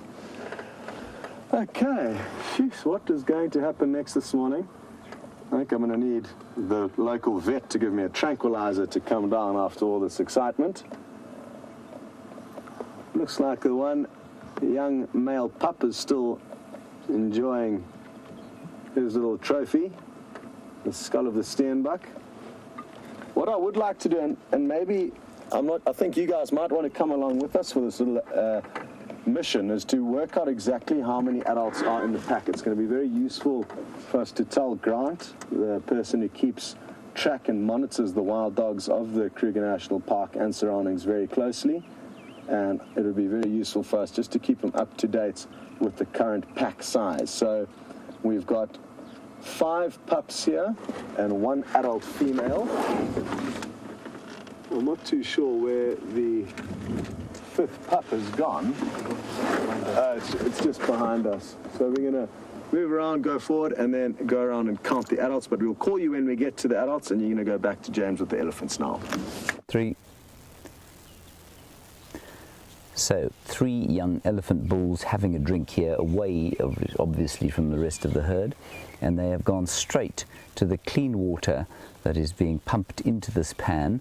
And that's obviously because it's clean and free of the dung, urine and possibly vomit of Peter, who has fouled the water of this pan, and they're enjoying the fresh water that is being pumped out of that little pipe there. And if you listen, well, you won't be able to hear too much, because we're only on the lapel mic. We're on foot. Well, we were on foot, obviously. But you can hear the tremendous sound of them sucking and sucking and sucking huge volumes of water up into their noses.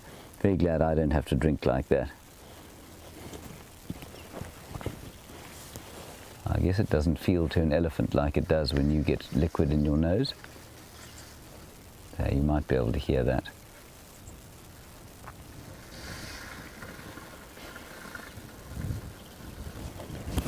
Not sure if you can hear that or not. I'll take my microphone off and point it in that direction. I don't think it'll make a huge difference. No. Anyway, they're sucking water into their trunks and obviously then spraying it into their mouths. Some elephants will drink, I mean, if they swim, they will drink straight into their mouths, but obviously here that's not possible.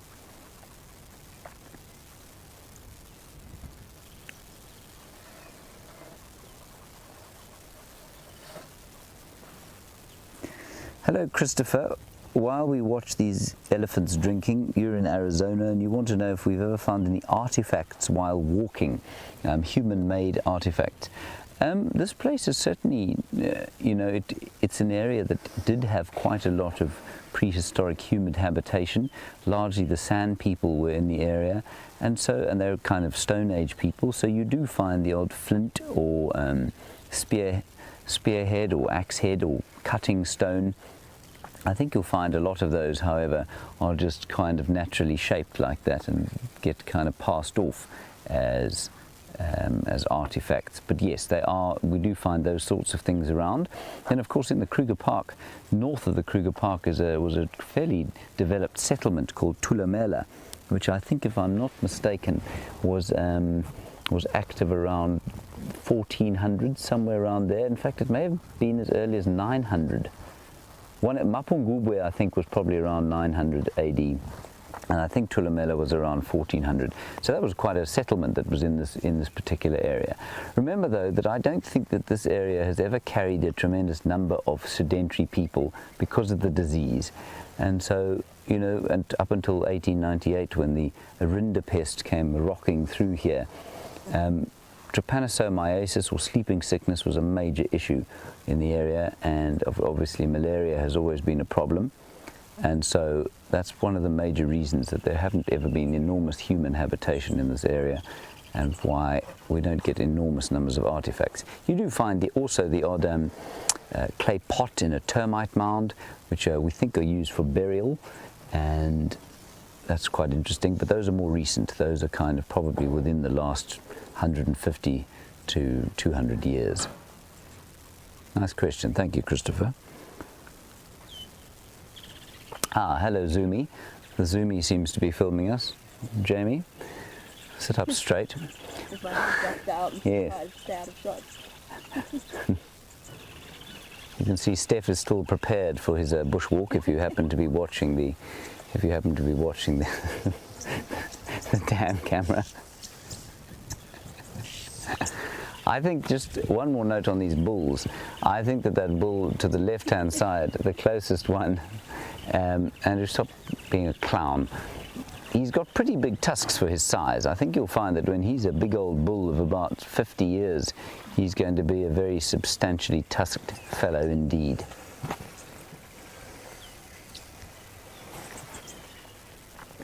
But this is a small gang of sort of young adults